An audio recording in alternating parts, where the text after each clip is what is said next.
It's time for Mac Break Weekly. Renee Ritchie, Andy Iannacco, Alex Lindsay. We're all in-house. Well, I guess as much as you ever get in-house these days. They're all on Zoom. I'm in-house to talk about WWDC. We have a date, the new iOS versions, what they fixed, and why you're going to absolutely want to install them as soon as possible. And Apple in China. Looks like they're cooperating with the Chinese government, but they didn't have to. Should they have? It's all coming up next on Mac Break Weekly. Podcasts you love. From people you trust. This is Twit. This is Mac Break Weekly, episode 759, recorded Tuesday, March 30th, 2021. Columbo said it first. It's time for Mac Break Weekly. Let's find out what's going on with Apple. Absolutely nothing.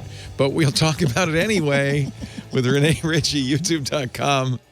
Oh, that's Renee Ritchie. He's changed his look. He's grown some sideburns. We have the right lower third, but the wrong picture. I don't know what's going on here, but you know who that was. That was Andy Iannacco, WGBH in Boston. This here is Renee Ritchie, youtube.com/Renee Ritchie. And over in the corner, in the bad boy spot, it's Mr. Alex Lindsay from Office Hours. We're still okay. Something's going on. There we go. No, that was a good impulse because you said bad boy, and I'm known as being sort of the bad boy, the maverick, the untamed horse, Maverick, Andy Maverick. The truth to power voice of Mac Break Weekly. There, I said it. Fungible Andy. Non-fungible Andy. NFA.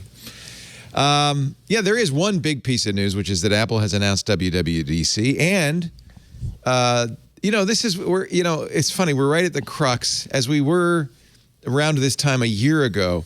Should it be virtual? Should it be real? What should we do? And they've announced virtual. I think making the right choice, a virtual WWDC. I think it makes a lot of sense to get ahead of that and just say this is what we're going to do until we know what's happening. It's a sane choice. I think a lot of folks deal with it. As you pointed out, that having a virtual conference is good in many ways forever after. For instance, there's always been with developer conferences, not just Apple's, but everybody's, this scramble for tickets because there's never enough real life spaces.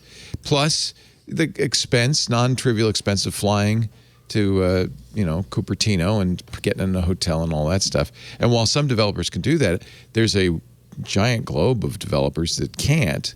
And so I think this is much more inclusive. Make it stream. If you want to do live and stream, I wouldn't be against that down the road. Mint it. Yeah. Mint the whole thing. Just make it a giant NFT for WWDC, and we will be as trendy as can be. Yeah. No, this is the great thing. Like it was the only fair thing to do because, believe it or not, I don't think they can guarantee that anybody who wants to get into WWDC will have had an opportunity to get a vaccine by June. This is the safe play. Also, when you look at it another way, now they will have done 2 of these completely remotely. They're going to get so good at running specifically this event remotely that I would be shocked if 2022 were anything like 2019.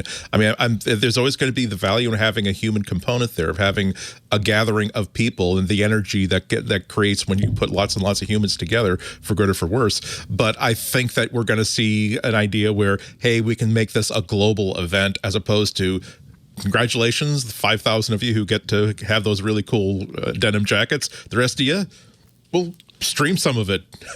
And that feels undemocratic, right? If there are some people who have the money and the will to make the trip to Cupertino, they get special treatment. It feels a little undemocratic. Alex, you've been arguing for virtual for a long time. for a couple of years. Yeah. I mean, I think that the thing is, we've been really defining the future of events into 4 categories. One is all physical. You just all get together, have a like a barbecue, or a kind of a high VIP type thing. The second being all digital or all virtual. So that's just everybody's everywhere. That's what we've been doing for the last year. And then the 2 that are really popping up are the hybrids and what we call digital first. And digital first that's interesting. is Yeah, so hybrid is, there's people there's an audience. It's what when we streamed an event, that was what we were doing, hybrid events. Because there's something about having people applauding in the audience. The live feeling is nice even for the Right. people not live. That makes The digital first. The digital first is really what we think is going to be the future, which is that you don't actually put the speakers very often or ever in the audience. You put them in a studio, you put them, like what we're doing here, where everybody's in an individual location. And the audiences can be either at their home, but they could also be in an auditorium or in many auditoriums. Right. By taking the speaker out of the hybrid version, by putting the speaker in a place where they can really do a direct address, it means that everybody at every location, including the phone, has an equal experience. So they all are equal. They all have an equal experience. They all, because if you look at a place with 5,000 people or 1,500 people in the room, you're looking at the screen. You're not looking at the person. Yeah, right. The person standing on the stage, unless you're in the first 10 rows, it's really small. Right. So the idea is just put them on the screen. Just put them on that LED, and then you don't have to worry about all the moire and everything else of the LED because there's nobody there. Right. And so we think that the digital first events are going to be the thing that become the future, where you suddenly have I think we're going to see events that have 500,000 people, and there'll be 3,000 in New York and 1,000 in LA. You'll still have the handshaking and the hallway conversations and the dinners and all those other things. But people won't have to travel to get there. They'll just go to their local, whatever that is. There's 200 in Chicago and 100 in Lagos and 600 in Hyderabad. And all of them are going to have an experience of each other in their local community. And some of them will travel back and forth, but a lot of them are going to be able to also watch it at home. And I think that what we've learned is that the market is so large when you don't make people travel.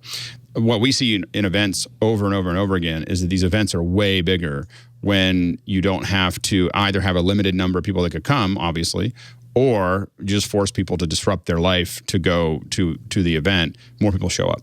And the numbers have been typically 3 to 5 times as many people are showing up for a lot of these events. And so there's also an opportunity to lower the price when you have that many more people. You can actually lower the price for a lot of these things and increase the margin because it doesn't cost you nearly the same amount as it did to support a physical person. Well, and it's funny because now that we've done both and we know how to do both effectively, now we can choose what makes the most sense. And I hope we'll do that instead of just knee-jerk going back to the good old days. Well, the one that makes the least amount of sense is hybrid, which is what everyone keeps on talking about. Yeah, I don't like the worst idea. because it feels a little like people in the room get the pins and jackets. Well, and if you're online or even in an overflow room, you're basically at the kiddie table. Yeah, exactly. You're just looking up, and you're left out. No one wants to and be at the kiddie table. Yeah. And the thing is that what I noticed was even if you have 2 people in a studio talking to each other, interacting, you immediately are put outside of it. When we do fully digital events, what you end up with is the audience gets to be part of a conversation, but they get to stand right in the middle virtually and be, spoken to from both sides. It's a much more powerful experience. Alex? What could they do to make the labs better? Because they were still constrained last year for labs and having to do it over WebEx and things like that.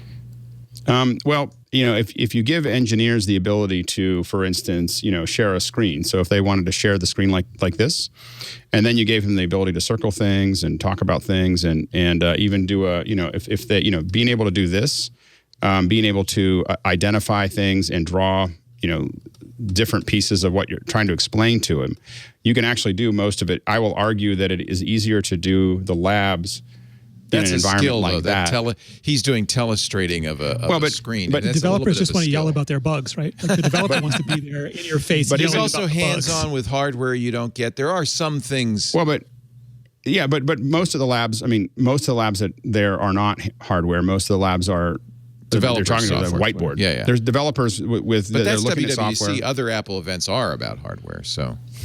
Right.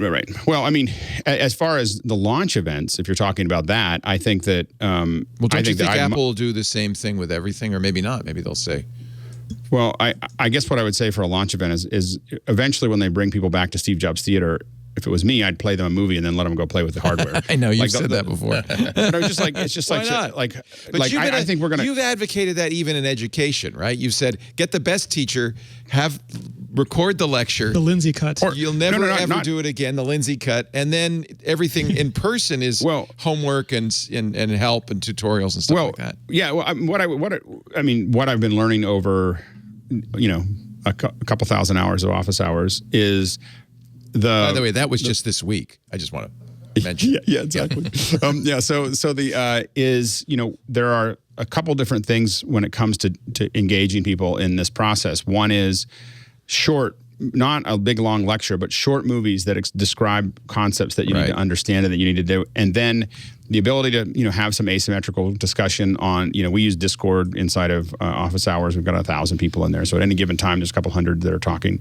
And then that's how a lot of these MOOCs do it. They'll have a lecture, and then they'll have TAs do short. The problem is that the lectures are horrible. So, I looked at a lot of these, and the thing is, it's a camera. It's someone doing a traditional lecture, which was bad when we went to school. I'm really aware of Harvard's CS50, which is their #1 course at Harvard. 800 undergrad freshmen usually take it every year. It's a shared course with Harvard and MIT. It's their introduction to computing, and I'm aware of it, especially now because I've been mentoring a high school senior who wanted to take computer science. They didn't have it at his school, so he asked me, and I said, "Okay, we're going to work through CS50." That's beautifully shot. It's actually shot in a theater. They're the ones cutting the new ground. And then they have TAs doing little pickups of pieces. So if I need more. It's really it strikes me, and you can see it at cs50.harvard.edu, or you can EDX has it, which is Harvard's MOOC thing they set up with MIT. You can see how well that works, and they've really, and I think Harvard especially because they've got billions of dollars in their endowment, but they really were trying to address the issue of not having students in school this year. So they've taken it to another level, and now that they've done it, I see no reason not to do it that way from now on. It's great. Yeah, and I think CS50, Stanford has a couple courses that they're doing across a large screen. Course, yeah. They're doing some other ethics courses and so on and so forth with hundreds of students at a time on a screen where the teachers can interact with any of them, and they're it's all animated. Yeah, that's what they so do. on and so forth. In CS50, they'll throw up. They're 800 kids, so you only can get whatever it is, 15 on a screen, but they'll throw that up, and it's fun. You see all the kids, and some of them in the dorm room, some are clearly at home, some are adults, and then they raise their hands, which is hysterical, and then he calls on them, and they'll ask, and they go full screen, they ask a question. So you get a lot of the kind of in-person interactivity. I think it's really interesting to see how, and I know you more than anyone are solving these issues day to day. I think we're going to see a lot more of, we're going to go back to a lot of people are now that they're going, some of my friends are going back to offices and stuff like that. And they're like, it's not so as good great, as I remember it. It's kind of like, I was like, the traffic. So great. I don't like sitting in cars, and the traffic is kind of, I think that there was a Harvard study actually that came out that said they talked to 1,500 people, and I think it's 81% would like to go to partial work at, partially going to the office or not going to the office at all. There's only 18% that want to go back to where it was before. So I think that I think we're going to see a big shift that may not happen immediately. People are going to, and the same thing with events. People are going to jump back and try to do something that they used to do, and they're going to remember that they're going to start realizing that it's not what they remember, and also. Fundamentally, the ROI on virtual events is so much higher than the ROI that the folks that are penciling out the costs and the returns are going to, I think, move more and more towards digital first events because they just have a higher return. On whatever that investment is, they're going to have a higher return. Now we turn to the semiotics. I didn't get an invitation, but I do have the WWDC page. No invitations. No invitations. So first of all, it's a play on the Craig Federighi glow of the Macintosh shot from the announcement of the M1 chips. That really has become iconic. In this case, it's a young woman of an emoji. What do they call them? There's like 3 or 4 you can cycle between. Somehow I think we're going to have yet another Memoji update. Yeah, somehow. Glow and Behold. I love the name for WWDC 21. Glow and Behold. Get it? Glow. See the glow? She's looking at a MacBook Air. She's wearing, I don't know if this is I'll refresh it, Renee, so we can see some other ones, but this one's wearing glasses with no temples, interestingly. They're all they're all wearing glasses. They all have no temples. They all have icons on their glasses. Oh, of course the icon is reflecting the calendar. Let me do a refresh and see if I can get it. If I refresh, will I get a different one? Oh, yeah, there's like 3 different ones. That's cool. That's the same one. Same one, but it's cool. An older gentleman and a young guy with either hearing aids or headphones. Oh. Is the guy from Up in it? Try doing a Command R. Maybe try apple.com and scroll down. Or do I'm a not sure if they're gonna Command do it on. refresh. Yeah, it might be. I'm doing a shift refresh, which is supposed to hard refresh, Okay, but yeah. it doesn't. It doesn't. So that's okay. I get it. But they're all disembodied heads. No torsos, no shoulders. What's wrong? No temple Shouldn't they pieces. put Craig in there? I mean, they should have had an Easter egg with Craig. I love the hair because it's Air Force One sort of. It's a little longer. The icons are, obviously the first icon is June 7th, the calendar icon. I see Xcode in there. Can we parse? Oh, what's going on? Oh, can we parse? Can we get a little closer and see what else is going on in those Zoom places? enhance. Zoom enhance. What is that icon there? I don't know. Anybody know I that? screen capped it for just this purpose. You did, really? You knew we'd be doing semiotics today.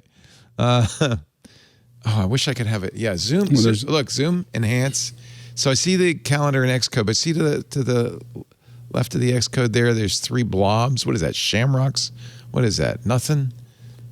I don't know what that is. And then maybe it doesn't mean anything. It's definitely not Fortnite. I'm guessing. Nothing from Epic. But it was well done if it has us looking really, really closely. It is. This It's good marketing. They did the job.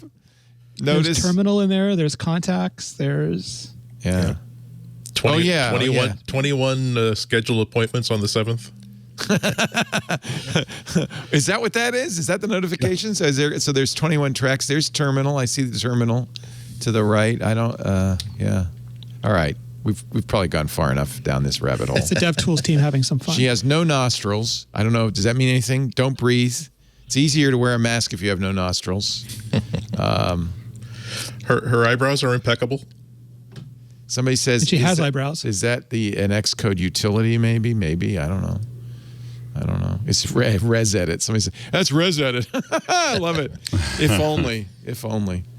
And one was such a failure, they're going back to MC 68000. I am on Apple. I'm on developer.apple.com. Is the Apple front page have it? No. So I guess I just Firefox. I don't have Safari. I'm in Linux. Every time I go to a different browser, I'm getting a different. Yeah. I'm hobbled because I'm on Linux here. I don't think I have other browsers installed. So, because who needs more than one browser, really? That's true. We have, was it Sleipnir? We're fine. I've got Sleipnir. I'm good. Oh, I got another one. Oh, he's cute. That's the kid with the hearing aids. That's good. Yeah. That's good. He also has no temple pieces.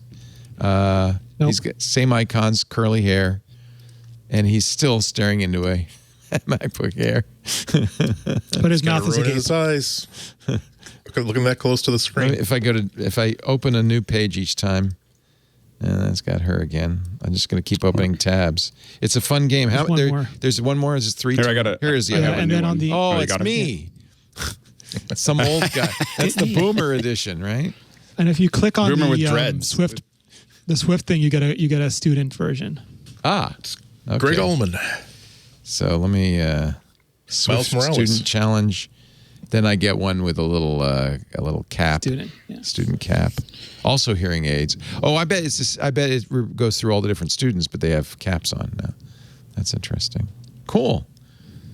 What's the Swift student challenge, Renee? What does that do? They always do these, like they always had WWDC scholarships, and this is the new version of that. And if you get accepted, you get like the jacket and the pins. Oh, okay. So they still have jackets and kind of pins. stuff.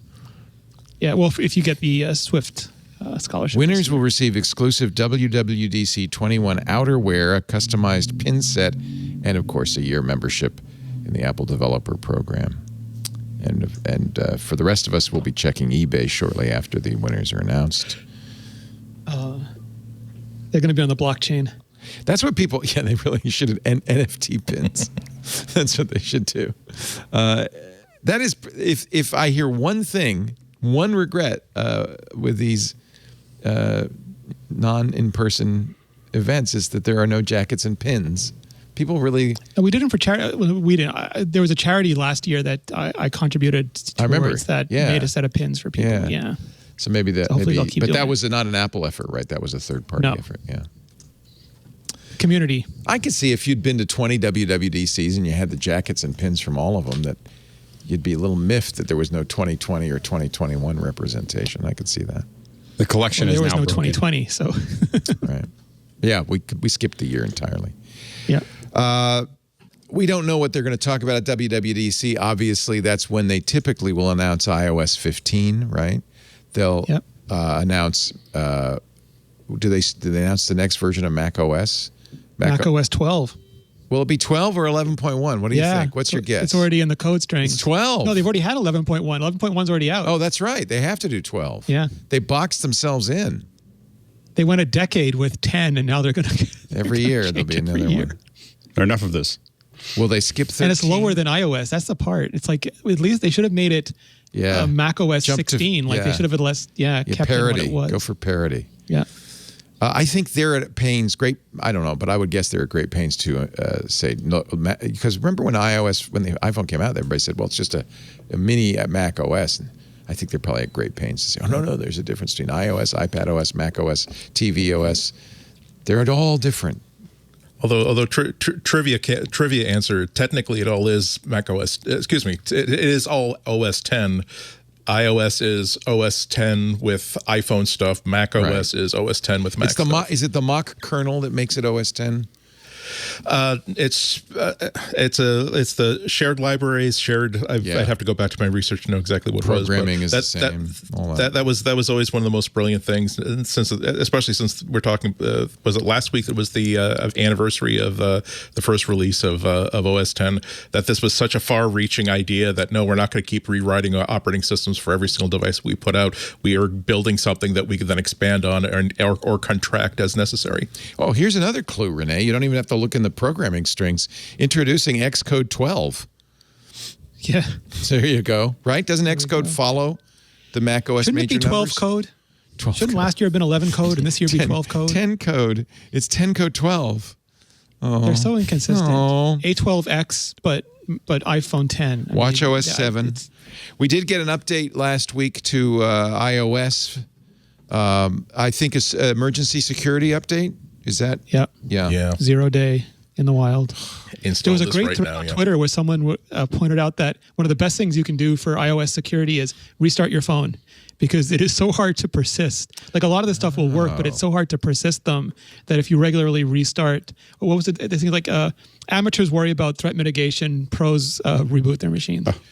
You know, there used to be. You know what that comes from is it's based on Omar Bradley. He said amateurs talk about strategy, professionals talk about logistics. Oh, that's interesting.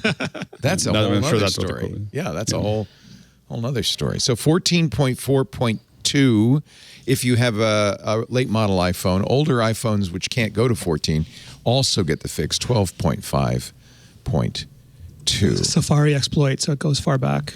Oy. WebKit, sorry.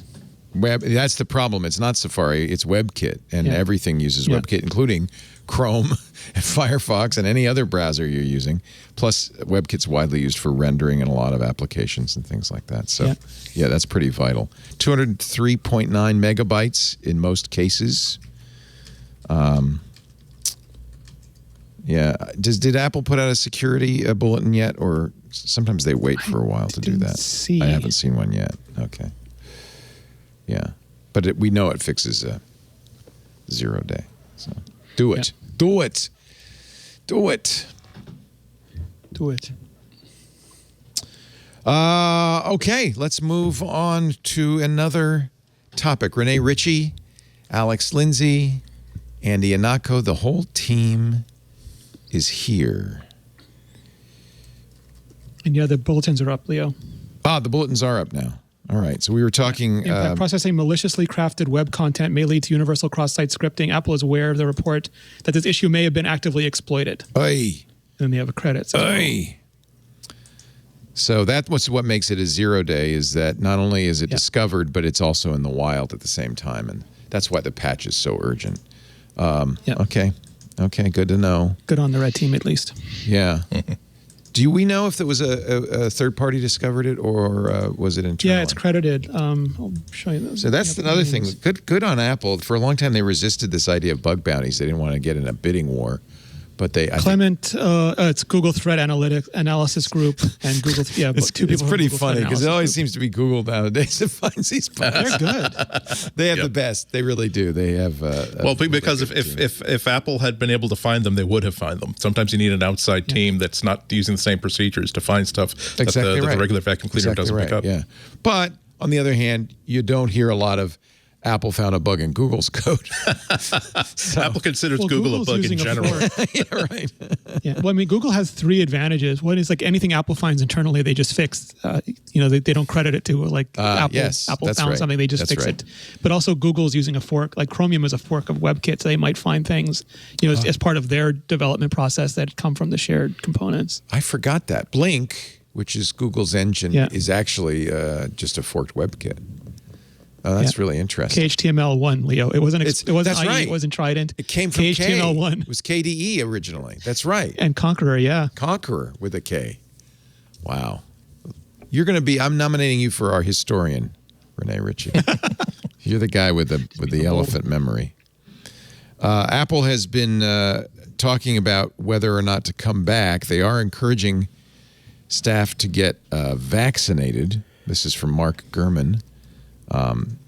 And offers paid time off to do that. So that's good. Now, just get us the vaccine. Andy, before the show, you were you're saying, I can't. That's the problem. It's very difficult. It's very difficult. In California, and this Gurman article notes it, people over 16 will be eligible in 2 weeks, April 15th, according to the state. Now, whether there'll be enough vaccine to do it, I don't know, but that's the theory. And then I think starting April 1st, it's people over 50. So in theory, this is accelerating. And you're starting on June? Yeah, well, I think it's going to go to adults. We're still having trouble getting it because I think Europe is slowing down. And we entered the 3rd wave yesterday, so we've got these two moving targets in front of us. For those who don't know, Renee's in Montreal of the Canadian persuasion. Yeah, we're one wave ahead of you, as well as you guys. We're one wave ahead. We're on our 4th wave. We're starting it. Of what? Vaccine or COVID? COVID. I can't. You know what happened? Yeah. We just bought all the vaccines. I took them off the market. We got them all. Well, Europe is trying not to send them as much anymore. Oh, okay. Well. Okay. All right. What is the current policy from Apple? I know last week we talked about Tim Cook saying we do want people to come back eventually, but I imagine they're going to be pretty flexible. Have they said? They definitely say they want to bring people back. I don't know how they'd be able to bring people back at full capacity for anytime soon. Yeah. I mean, it's still probably at least 4 to 6 months away. Hence this urging them to get the vaccine, because that's the first step to getting back. I imagine Apple, of all the companies, Apple's really big on this kind of face-to-face collaboration model. Yeah. Steve Jobs is a big supporter of that. So I imagine they want people to be back in that beautiful campus. I think that there's going to be, at some point, there's going to be a competitive issue where there's just a lot of people that don't want to go to an office, and you're going to have to allow them to work from where they want to work, because Twitter and Facebook and Microsoft and others are starting to relax that permanently. Yeah, pretty much everybody is. Salesforce said nobody has to come back who doesn't want to. In fact, Salesforce has been canceling leases in San Francisco. They have that new beautiful building in San Francisco, but they also had other office space leased. They're just canceling them. The Leaning Tower of Babel. Yeah. That is the. Yeah. Don't get me started. This could be good stuff or bad stuff. It's good that it's convincing at least large corporations to rethink whether they need to have people come in to actually use office space.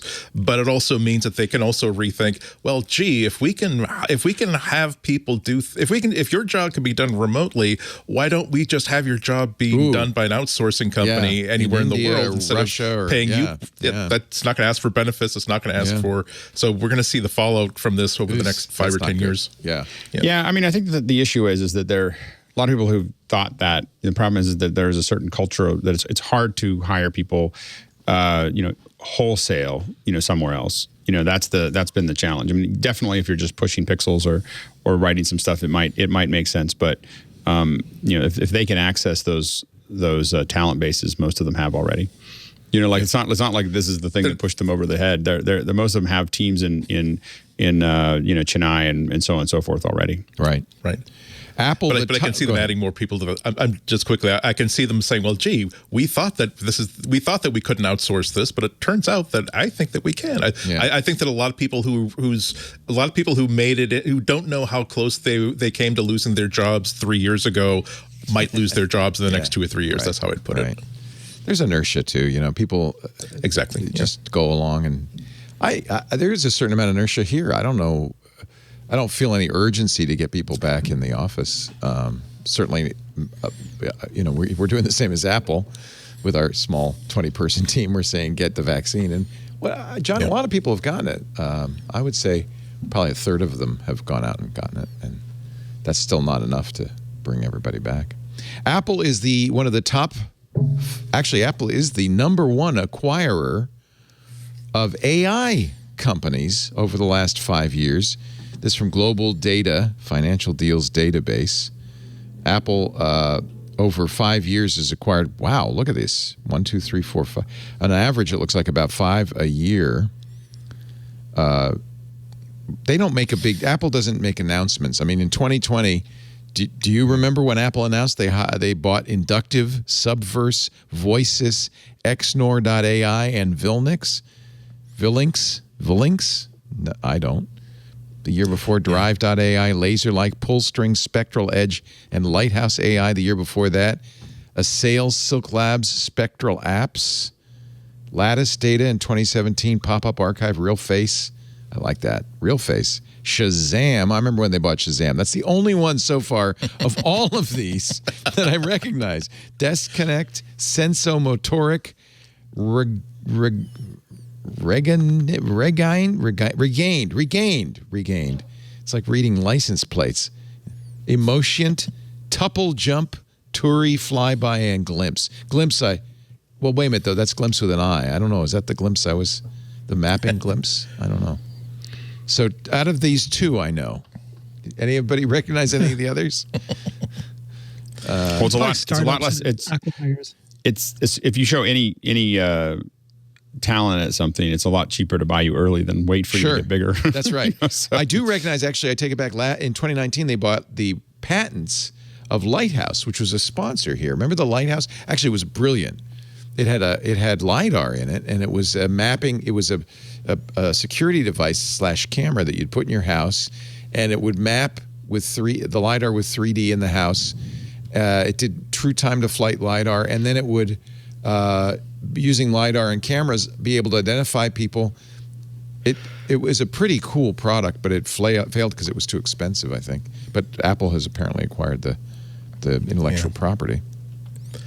Yeah, I also wonder if the trouble that Google has been having for the past year, maintaining a positive environment for their ethical AI researchers, and the repercussions that they're having, slowed them down. Or if it's going to mean that it's going to make other companies such as Apple a more attractive place to put in your resume or look for work. Or it's not hard to find already stories about one researcher who got who started the paperwork on a $60,000 Google grant for research months before a lot of this really blew up. Finally got the grant and decided, I can't accept the grant. I don't want to get money from Google given how they've been treating AI researchers. Yeah. Google is only third on the list. Number 2 is Accenture, which is a consultancy. Then Microsoft, then Google, Microsoft, and Facebook.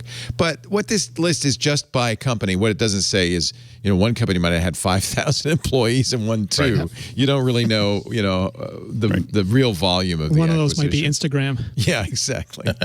Is Instagram an AI? I don't know. Maybe. No. So the epic Apple battle rages forth, continues on. Epic is now going after Apple in the UK. I get it. That's the goat from Fortnite with an Apple logo. So it's the Apple colors. And there's a bite out of the goat. I don't know. It's like 5 of the Apple colors. It's like the laziest. Not all of them. Yeah, it's the lazy. It's the goat from Fortnite, and it's free. UK free Fortnite is the slogan. Antitrust complaint against Apple after losing their court battle. over the same issue. So never give up, never surrender. Well, the hard part is that over time, as you keep on losing cases, while they're not connected to other, areas, other regions pay attention. Like, so if they start stacking up a lot of losses in the United States and the UK and so on and so forth, no one wants to be that far out of step, from a legal perspective, except maybe the EU. They're a little crazy. But I think that, again, the hard part that they're going to have to get over in antitrust is the definition of monopoly. I mean, I know that they're really trying to define the phone, the iPhone as its own thing, but it is a phone. Right. And so there's, and Samsung, both Samsung and Google really did Apple a lot of favors, because by far the majority in the world of phone users are Android, and Samsung did such a good job at copying the Apple iPhone that, especially in the early days, that it's hard to say that it's not part of that ecosystem, because they look very similar. I apologize. I am informed that was not a goat. It's a llama. Oh, the llama. In silhouette, they look alike. With a bite taken out of its neck. Yeah, I forgot. There's Fortnite is llamas. I was thinking of that goat game, Untitled Goat Simulator. Goat Simulator. Yeah, that's what I was thinking of. Yeah. Untitled Goat Game. It's Untitled Goose Game. Now I'm confusing all my animals. All my animals. So yeah, the battle rages on. I think that Apple is facing it on many, many fronts. Antitrust complaints over its App Store. I think at some points, they're going to have to address this. Google kind of did what Apple did. They decided to reduce their royalty, but I think Google did it in a wider fashion of 15%. So I think the pressure. Apple did 98% of the user of the developers. Everybody under $1 million. Yeah, all the ones that was 98%. Don't count. Yeah, they everybody but the Ferrari drivers. Right. They accidentally pointed out that when we say that $30 billion we paid out to developers, we're saying we paid them to like 3 developers. The rest of you got gas money, and good for you. Yeah, I just wish it was someone smarter, because I'm watching the developer community, and these are people who are predisposed to want the most from Apple. Just go through, and it's not just Apple developers, but there are some Apple developers, Microsoft, just go through the lawsuit and clown them on how inconsistent, illogical, and ill-prepared it is. And I still remember the lawyer getting just dressed down by the judge, and there's such real important change that needs to be done, but these clowns are sucking up so much of the oxygen. Google, by the way, did exactly what Apple did. They also cut it to 15% for the first $1 million of revenue. Yeah. So I guess that really doesn't cut into your bottom line very significantly. Yeah. Same thing, 99% of developers. Yeah. It's very, very, to Renee's point, it's really, really surprising too, because it's not as though they got one of these 1-800 lawyers who will do it on contingency. They really had a murderous row of people who are of legislators who had worked in antitrust, putting at least the initial filing together, or at least getting them to agree to, could you take a look at this and say that this isn't a stupid piece of paper we wrote, so we can put your name in the press release about here's the people that we've got on our legal team. So yeah, to see them step on so many rakes in this procedure is very surprising. Miguel was going through it today saying, here it says the App Store is not necessary to do this. Here it says that the App Store is necessary to do this. Can we at least come to a consensus on what the App Store is actually doing, people, in your filing? Yeah. The bottom line, I think, is that they really thought that they were going to get groundswell, and they just didn't. Yeah. And I think that the whole play was not to actually, they don't have a very good case. Like let's be clear, like the case is really bad from a pure legal perspective. We can get into whether the optics of it, and I think that they thought that they'd embarrass Apple, they'd push things down, that developers would rise up, that the users would rise up. The developers are, probably not that concerned about that to rise up. The users don't care, and so the problem is that they're stuck now trying to put lipstick on a pig. Yeah. And it's going to look chaotic because there's nothing there there's no there, and so they played out something, and now they have to try to run it out. But it's every time they lose, they're making it not only harder for them to win somewhere else, but in the future. Yeah. this isn't like the Samsung the Samsung fight, because Apple is making a lot of arguments in their defense that were just nonsense, and that's a lot of what could help that thing go for many years and many years. Also, the fact that there was so much rancor behind on both sides, primarily from Apple, keeping this going. But yeah, Fortnite must be at some point thinking about how can we get peace with dignity here. Yeah, I mean, it is. You're trying. They need a face-saving way to quit, and they just haven't found it yet. Okay, Andy, you get the I Quoted Nixon Award for the first time on this show. Thank Congratulations. Actually, we have somebody in the chat room whose handle is Rich Nixon. Probably his real name. I don't think you'd choose that. From San Clemente, perhaps? Perhaps. There's another arena where every Western company is struggling a little bit, and this is, of course, in China. And when you do business in a country, you have to follow the laws of the country. But do you have to follow the customs? So I know H&M is very big in Canada. They're a Swedish clothing company. You know, I remember in Toronto, Amber always talking about going to H&M. She loved H&M. So, but apparently H&M has decided to stop buying cotton and textiles from the Chinese province of Xinjiang. It's a major cotton producer because of allegations of forced Uyghur labor there. So they did that, you know, thinking this would be, they're Swedish. This seems like a good idea. Yeah. Interesting to see the reaction nationwide in China. Pretty soon you couldn't use Didi, which is the Uber of China, a ride-hailing service. You couldn't get a ride to H&M. They just took H&M off the destination list. Subtle. Yeah, isn't that wild? E-commerce sites, daily deals, map applications, including Apple's map, which is interesting, have all eliminated H&M from their listings. Now, this is not a legal requirement, so this is a case of Apple kind of going along with a cultural norm, or maybe a governmental initiative, but not a law. Yeah, I think this is kind of interesting, and I don't know if you don't want to be out front on this kind of stuff. Maybe you do. Maybe this is how you maintain a good relationship with China.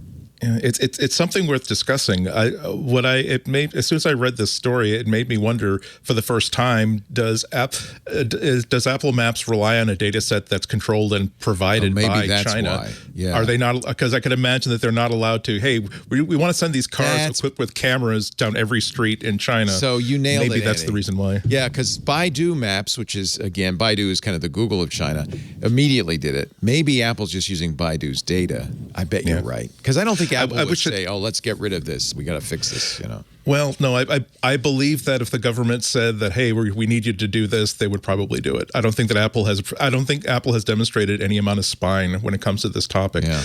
But I do wish that they would at least now that someone else has started reporting on this, The Wall Street Journal.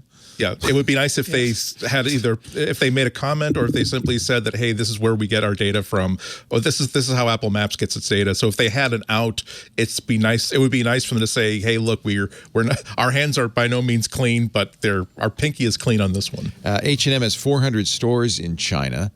Of course, it's a little obfuscated where this initiative came from. The government's trying to make this look, I think, like a consumer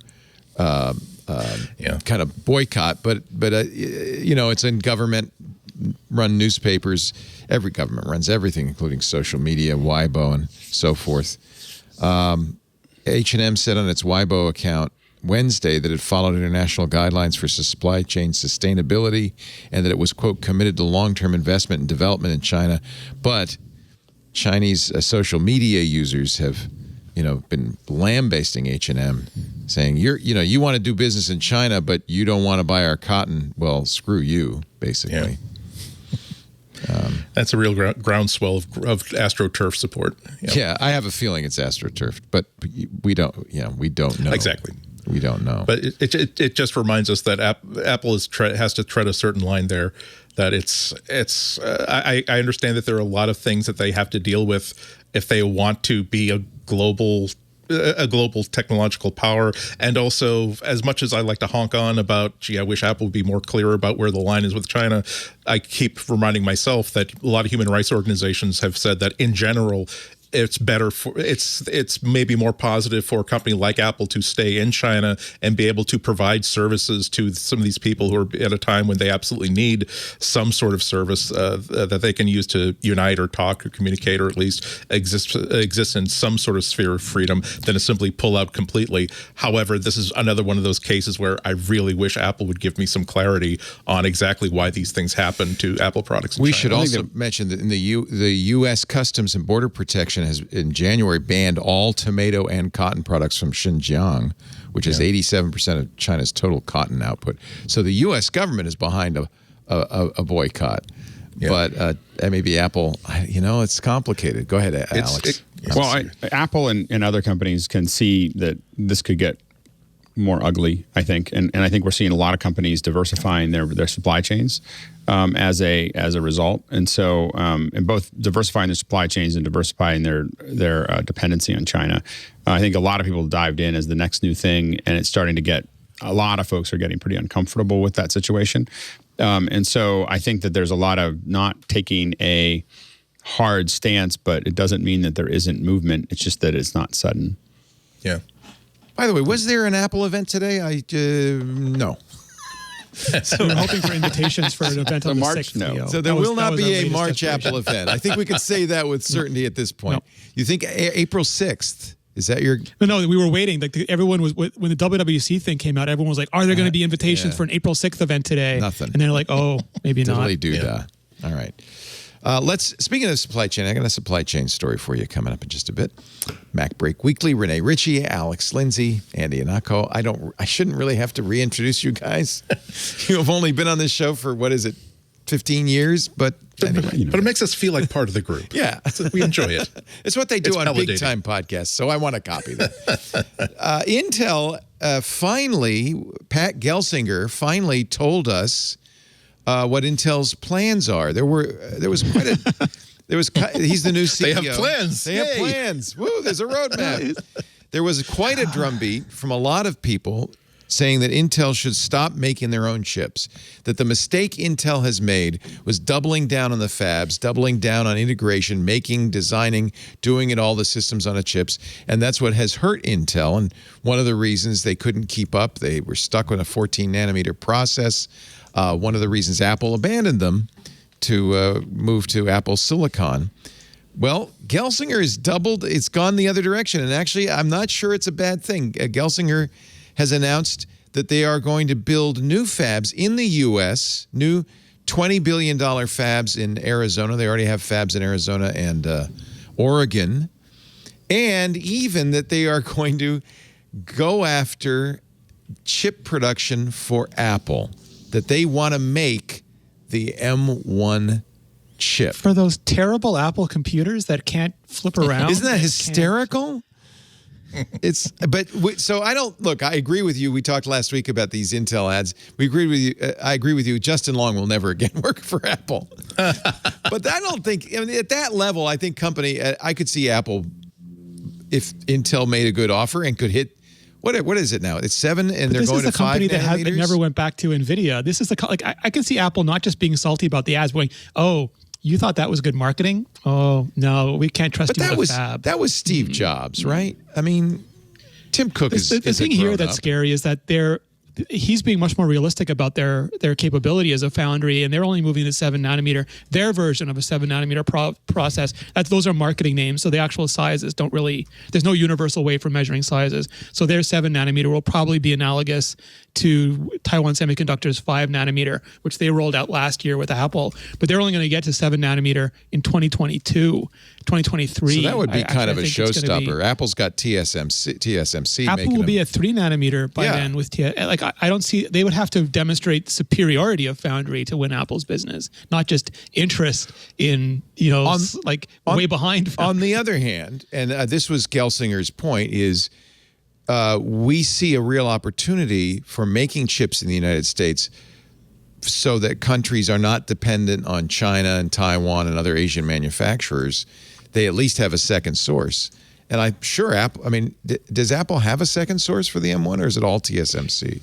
Samsung, I mean, they have in the past used Samsung as well, but this year, Samsung's 5 nanometer process isn't as good as TSMC is. So Apple bought all of TSMC's capacity. And by the way, Apple's not a huge buyer of chips. I mean, the loss of Apple didn't kill Intel or anything.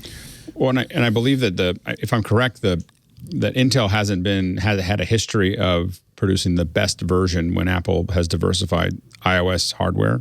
So I think that there was the Intel chips versus the Qualcomm chips, and they had to actually slow things down so that everyone got even. Oh, remember that? Yeah, those were the radios. That's right. So, for the radios. And so I don't know if it really Intel doesn't have a lot of track record there. Yeah, that's a good point. But still, I think there are going to be a lot of economic opportunities and incentives to build chip fab plants in the United States. And if Intel is going to have to build new facilities, going to have an opportunity to build new facilities and have it cost a lot less than it would have 5 years ago, that's a good opportunity to say, well, let's go after a new business that we don't have covered already. Right. We can justifiably make fun of Intel's for never having these roadmaps that always have this road closed sign posted to it about 2 months after the announcement. However, they're making the 4-cylinder engine that goes into almost every car, almost every piece of equipment, both anything that's powered by gas. So they don't necessarily need it, but this is a good opportunity for them to say Apple, well, look, we will do what you usually do with TSMC. We will build something to your specifications. We will also build it where you want it to be built, so that it's easiest for your designers and for your production pipeline to integrate Intel-made CPUs into your product. I don't know how well that's going to work, but it makes for a good press release. It reminds me of the shot from Joe versus the Volcano, where he goes, I know you can get the job, but can you do the job? I know you can get the job, but can you do the job? I think that they might be able to try to get the job, but I'm not sure they'll be able to pull it off. My favorite Abe Vigoda movie. Good quote. I haven't seen it. I'm going to have to watch it. So great. So great. So just for people who are not as inside baseball as we all are, and most of our listeners are, Apple buys chips from other companies. They don't make their own chips. They might have a small foundry for they design them. They buy them. They design the manufacturing of them. They design them. And you may have heard ARM. They bought a license from ARM, the so-called architecture license, which allows them to duplicate the functionality of ARM chips, but it doesn't mean they have to make them exactly as ARM designs them. So ARM is also a design firm, but Apple licensed ARM architecture, designs their own chips internally, and then goes to a company and says, make these. So TSMC, the Taiwan Silicon Manufacturing Company, is the one that makes them right now, but it could be other companies. As you point out, they've bought chips in the past, from Samsung and Intel and others. Intel has decided we want to be a foundry as much as we want to be a design company. They still design their own chips. And if they're a foundry, we can sell capacity to other companies. So Gelsinger floated the idea. I don't know how serious he was. And x86. He's including x86 in that bargain. Such a deal. I know. Do you think Apple has any? What would it be? They make like it. So by the way, that's another thing we mentioned after this Justin Long ad series. That's it for an Intel Mac Pro. I mean, that rumor is now dead, right? I think. But I mean, there are other companies that might, like an MSI or somebody who's been eyeing doing something a little bit custom to differentiate themselves. Or maybe Apple could have x86 compatibility layer. Or Microsoft. Microsoft might want to make a custom. Well, we talked about that on Windows Weekly last week. We'll probably talk about it again tomorrow. There are only a few companies that have the same kind of incentive Apple does to make it all. Apple owns the whole stack, operating system, hardware, processors. Microsoft is, since they make Windows, the only other company really that's in a position to say, hey, we could own the whole stack too.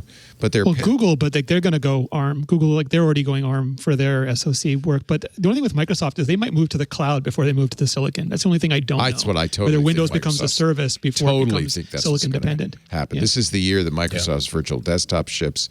I totally think that's what Apple or Microsoft's going to do. They don't care. Yeah. So it's really, but then it'll run on everything. But maybe Intel wants to make server chips, right? Maybe that's the place to be.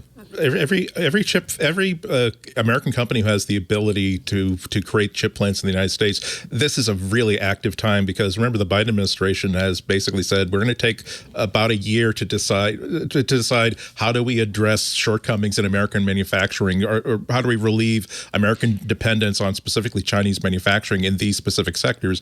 And silicon was one of these sectors. The car industry was another really big thing that was hit by this. Some of it was due to companies laying off a lot of orders that they made when they decided that, COVID is going to mean that we're going to have a lot less consumer action. So a lot of that shortage is artificial, but it did create this motivation that if it didn't make sense for us before, we're gonna maybe at the end of a year, part of the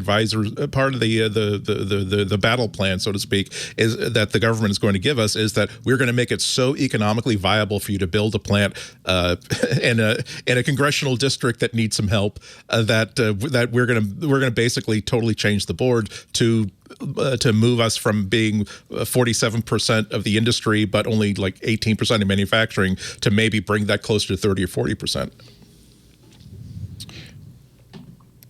The hard part is beyond economics. It's just talent. Yeah. Having the workforce that can actually execute this. China has 100 times what we have in that area right now, and so that's it's one thing. And the problem is it's not something that you just do a 3-week course on. Well, but I think that's why Intel can reasonably say we're going to do this in Arizona, because it's a smaller workforce of highly skilled people that are making these.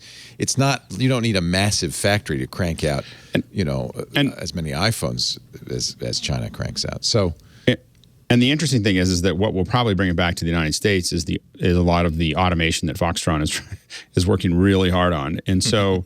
So as they're spending an enormous amount of money right now trying to figure out how to minimize the number of people. And as you get to less people doing this, then it comes back. So it doesn't bring that many jobs. It just brings the machines over. Robots. Yeah, but they'll still make the robots in China, so it's okay.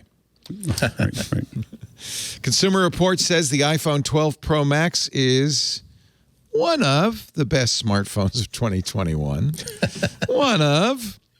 I don't want to make the others feel bad. Let's just say that we love you all 100. In different ways. Yeah, yes. That's typical of Consumer Reports. They'll award recommended to usually more than one model. They say the Samsung Galaxy, but they've been so underfunded for the last. They changed completely a few years ago. They got all their funding removed, and they don't So did Macworld. Remember, there used to be so many labs companies that would test everything with all this equipment, and now I don't think we have any. Yeah. Consumer Union, I think, still does the best they can do. They buy the stuff, by the way. They don't get it from the manufacturer. So that is costly. They don't take ads. I've been a subscriber for more than 20 years. But I have to admit, I don't choose my smartphone based on their reviews. But I bet there are a lot of people that do. Is the Wirecutter, you think, eating them alive? Is that the problem? No, I just think everyone is downside. Even over the last few months, just the starvation in the media industry is appalling. I know. I've lost 5 pounds. It's well, I mean, just like how they're everyone's downsizing, slashing budget, slashing. No, we've experienced staff, that. slashing we've everything. Experienced that. Yeah. Do you see that on YouTube, over the YouTube side, or is ad revenue down for YouTubers? Well, there's two different. One is that mostly it's independent creators, and they have in good and bad ways, they don't have the same models that traditional journalism has. They do a lot of brand deals and a lot of affiliate revenue. They don't get all their money from ads. They get probably most of their money from relationships. But then you have the usual snake oil people who are just I want to get a faceless website that I can turn into a number cruncher and then flip it to somebody else for a couple $1 million. Right. So the same. Best. So really, this is where Consumer Reports is going to tumble a little bit, because they have the best iPhone and the best Android phone. Well, the best iPhone probably would be the iPhone 12 Pro Max. Yeah. Best Android phone, Samsung Galaxy Note 20 Ultra 5G. I have to say, Andy, I'm going to ask Andy, because you have stuck with Android for a long while. And for a long time, I was a dual phone user. I carried both. I still, nominally have a Pixel with me at all times, as for representing the Android devices. But increasingly, I do not feel like Android is kept up. I feel like it's really creaky. What do you think, Andy? I think that the battle lines between iOS and Android are pretty much as they were, and it's pretty much the same as macOS versus Windows. If you want choice of hardware, you've got so much choice on the Android side. On the iPhone, either these 3 or 4 models excite you or fit your budget, fit your needs, or they don't. But I think that for 90% of what people want to do, well, okay, let's say 80%. They're very much equivalent. I think that a lot of the stuff that Google does that enhances their own services are applied to the Android operating system and Google hardware. That said, however, the reason that right now, speaking as a consumer, what kept me in Android definitely this year was $350 for the Pixel 4a. There are some sensational Android phones that cost less than $500 in a year where I really wasn't feeling any $1,000 phone that I was looking at. But next year, I think I've mentioned it before, I could very easily switch back to iPhone if it was, man, this camera system specifically in this package is exactly what I want. And plus, I would like to have that kind of a camera without having to give money to Samsung and having to create like 8 different Samsung accounts just to make the damn thing work. Google has essentially not improved their camera in 2 years, so that's kind of a problem. They had a good camera, but it's not changed. Well, they're even using the same sensor as they've been using for the past 3 or 4 or 5 years. But the damn thing, the weird thing is that it keeps like really competing very, very strongly just with all these software upgrades, and that's what Google is. Google will give you wins on the software side. That's why you bought a Pixel phone. And suddenly a year later, if the call comes in from an area code you recognize but a number you don't recognize, tap a button and a voice assistant will answer the call for you, give you a live transcript of what this other person is saying so you can recognize that, okay, this is somebody I know. Also, they want to talk about something that's actually important, so I will answer it right now. Whereas Apple's phone app is still where it was like 10 years ago. There's a lot of little stuff like that, but I hope that both sides are egging each other on the way they always have, because I think that Shlomo is improving because of the Google Assistant being so much better at so many other things, and a lot of the hardware that Apple is making is also in response to how good these $300, $400, $500 phones are. I don't think we would see a sub $500 really, really great iPhone if not for the fact that there are really, really super great phones like that. Just like I mentioned it yesterday, the mid-range Samsung phone, the S52 has so many features that we're rumored to get in the next iPhone next year. Has been rumored for the past 2 or 3 years. That kind of blows your mind. Yeah, you make a good point. I'm in a privileged position. I can afford to buy an expensive phone, and I kind of have to for work. But I just feel like Android is starting to lag. There's a lot of jank. It folds. It's great that you have the choice. But in my experience, in every case, you have a choice. That's nice. I can get a folding phone, but the experience is just not as good as it is on an iPhone. And so I feel like, I don't know. I just feel like Android has fallen behind. Maybe I'm wrong. It could just be a personal. It's also been I'm not joking when I say that I think that it's a rebuilding year for at least the hardware side of things on Google's Android. Remember that we're still sort of they're mid-priced and they're midfield, kind of, you know. Yeah, that's the weird thing. The weird thing is that not many people need an iPhone. Right. Most people need what is a $500 mid-range phone. Again, there's no bigger nerd than myself. And yet with this, again, super budget, $350, like bottom of the price range phone, I really can't tell what I'm really, really missing. I do have a 2-year-old iPhone in my hardware library, and I fire it up and use it several times over the course of a week for this, that, and the other. And yep, I noticed that it's a little bit more liquid in its responses. I noticed that the camera app is maybe a little faster, little things like that, but not the sort of thing that if I were a general user in a store looking at, I'm at the AT&T store, I'm at the Verizon store, wherever, I can get for here they show me one phone I can get free with a 2-year contract, an iPhone that I can get for $500, $600, $700. I'm not sure that I would see enough of a difference between the two. Yeah. Table stakes are pretty high in the phone game right now. That's why I asked you. On the other hand, I'm just using the iPhone. I'm tempted like hell. I like the camera on my 4A, but every time that I've got my iPhone 10 out there and I'm taking pictures with that, I'm like, ooh, not only that, but the photo apps that you can use alongside with it, and how easily you can edit video with it. Google is just now pushing out features for video editing in its Photos app that it already gave to iOS a couple years ago. That iOS has already had like 5 years ago. Because all your friends except for Russell are making iOS apps, Andy. They just keep teasing you every day. Well, and it's ironic. Both Andy and I own not the current generation Pixel phone, but the previous generation. And I have a Pixel 4, and I didn't buy a Pixel 5 because I felt like they spent the entire presentation repudiating, calling me an idiot for buying the Pixel 4, and I like it. I thought it was great. I wanted a successor to that. That's great, to me. but That's like the thing that's is, the stagnation. There's nothing driving you to get the latest one. I don't think it was stagnation. I think they had a massive problem with execution. They had like a vice president who was on a very different page than the product manager, who was on a very different page than the product team. None of them were paying attention. They like find out about all these problems 3 minutes before. Well, you're talking about Rick Osterloh coming on and saying, "I don't like the battery life on this." But even like they cancel the silicon, and then they start doing new silicon. Right. Like don't fire everybody and then announce you're making another chip. Like keep them employed. Well, here's a data point. I think a stupid data point, but I'll bring it up because it made a lot of headlines from an Irish study from Trinity College Dublin. Smartphones share our data every 4.5 minutes, says study. Surprised it's that long. Yeah, I am. Because if your location data, I mean, you could think there's a lot of data.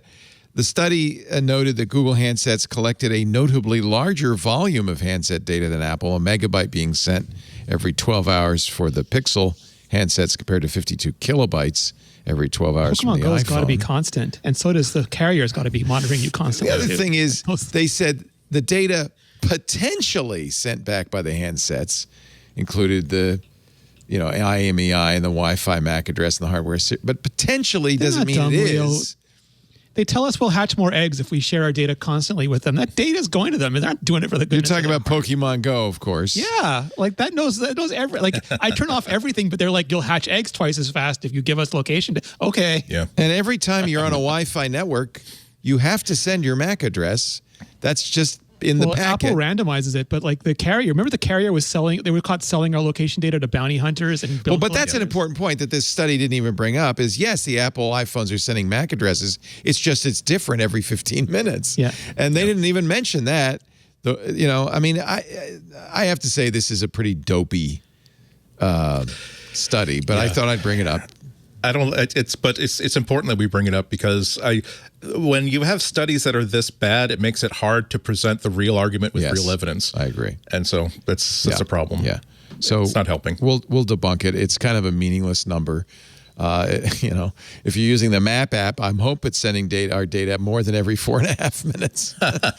Yeah, for turn by turn, right? It's like, oops. Yeah, exactly. It should be faster than that.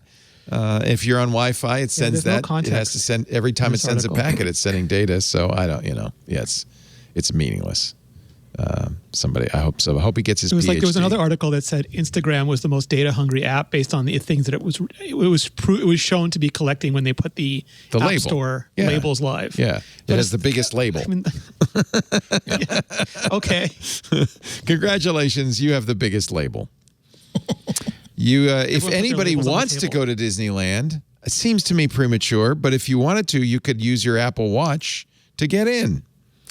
Disney's Magic Mobile option launches on Apple devices, including the Apple Watch. You have to have their app, but then you can hold your Apple Watch or iPhone or others. You could use a Pixel phone. You hold it up to the access point, and you'll get all just like a Magic Band. I think there's going to be a lot of opportunities with the phone and AR and Disney, or all amusement parks. Oh, yeah. Of just being able to find where you're trying to go next. Yes. Being able to play entirely different games or adventures within the Disney thing just on your phone, or within any amusement park or any location. But there are people that are there to play, and you can have all kinds of little challenges and all kinds of things that can be done with the phone. And so it'll be interesting to see how far they take that. No, that's such a good point. That I think, was it today or yesterday that Google announced that they're now bringing their localized turn-by-turn directions inside airport terminals, inside malls, and I mean in the sense that if you ask, hey, where's the rent-a-car desk, it will in an AR sort of AR venue, you hold up your phone, it will show keep turning this way. Okay, now go downstairs like this. That's the sort of stuff that makes you into a wow. I've been reading all these horrible things about Google, like data harvesting data, but geez, my Google Map not only told me where the Star Wars I could see the Millennium Falcon, but it also told me exactly what the length of the ride wait is, so I can schedule things correctly. Wow, I'm such a Google fan now.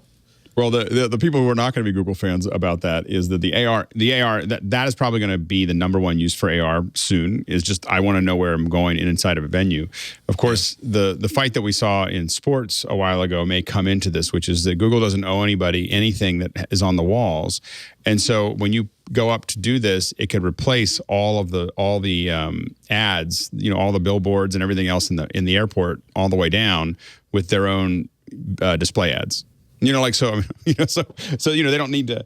They can just literally once they have AR and they have a 3D model of what's there. Right now, it's just curves. But if they have the actual data, they can just start adding all kinds of things into your viewport. I doubt that they would do that except for with like a floaty pop-ups, because if you think about it, if I'm looking for so I need to walk towards the big ad for fruit bars, and then you look up, you don't see an ad for fruit bars. Okay, well maybe I turned around the wrong place. That would be so anathema to the. But I agree with you that if there is an easy way for them to put a little star saying, oh, by the way, there's a Cinnabon over there, and if you pay with your Google Google Pay, you could also they'll add 2,000 calories free. Or you could also. Space. Like who I'm just glad Cinnabon is not offering a free Cinnabon for a vaccine. Because I would be dead. Even Cinnabon is even too big for me, and I bought an entire bakery birthday cake for the 300th episode and I ate the whole thing in like 2 or 3 days. But even with that low bar, I will not have a Cinnabon because. I'm genuinely curious, though. Does Facebook bid with Google for the airport space? Is there going to be a whole bunch of AR advertising companies? Like, who owns the kid's school? Can Amazon put a giant toilet paper on sale? That's all in question now. There's a new company selling NFTs against people's Twitter accounts, and they didn't ask permission. They don't. I mean, they just do, and you really wonder what ownership is going to mean in the digital future. I don't know. I mean, does a school own the airspace for the ad space for the school? I don't know. We'll see. It's like water rights. Like everyone assumes they own their own water, and then you find out in some states you don't. Right.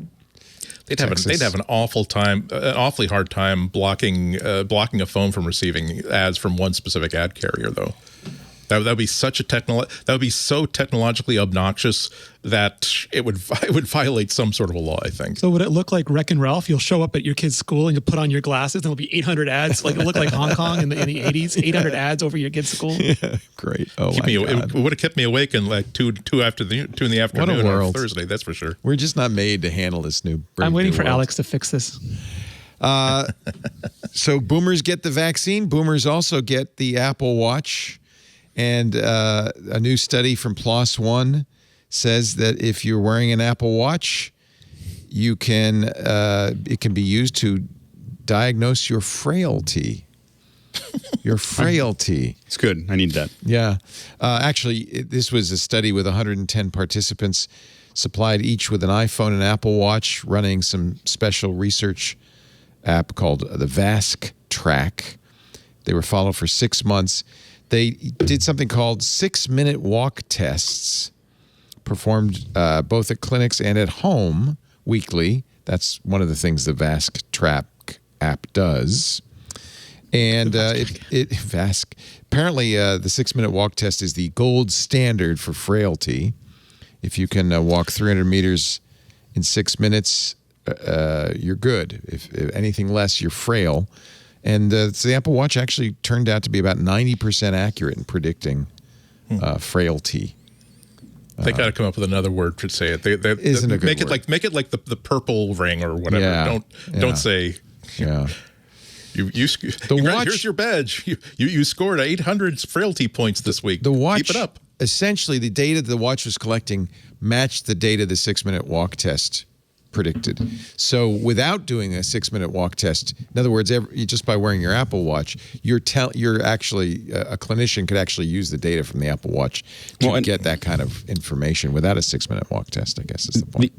The interesting thing is that we're going to, as we start to find where it's accurate and where it may not be accurate, I think that the real interesting thing is just the mass, the sheer scale of what we can do studies on, even if it's anonymous. That's why Apple's talked a lot about anonymized data. Right. They don't need the data. They don't need the data of who you are exactly. What they need is like, what does that eventually connecting that? And if Apple can build that trust, and I think this is part of why Apple is building so much trust with people around privacy, is that if you're willing to share more personal data with Apple, you wouldn't share it with someone else.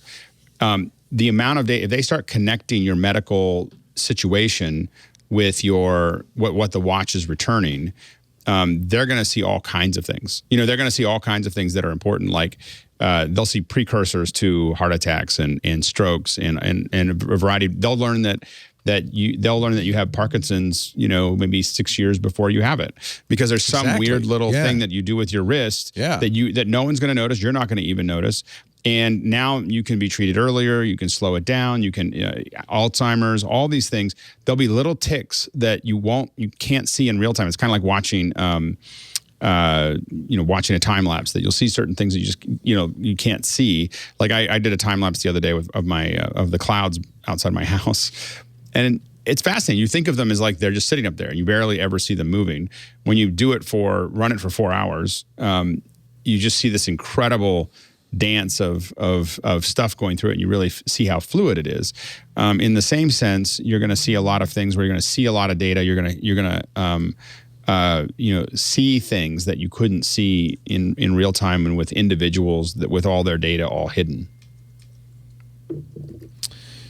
Weird story out of Arizona. Last Wednesday, the Arizona State Senate agenda said the first item they were going to vote on was a bill that's been, suggested in other states. I think it failed in North Dakota, that would allow developers in Arizona to bypass the Apple App Store. The bill was on the agenda and then didn't happen. And Apple's now being accused of doing some kind of backroom deal to prevent the vote. I'm sure Apple would like to prevent the vote. Apple has a lobbyist, Rod Diradan, who's a former member of Congress. That's what lobbyists do. Yeah. That's their job. Yeah. Someone's getting paid. Yeah. That's what they do everywhere. That's lobbyist. Well, the thing is that a lot of these laws that are getting passed are all written. They're all written by some lobbyist. Did you think that the lawmakers actually wrote those?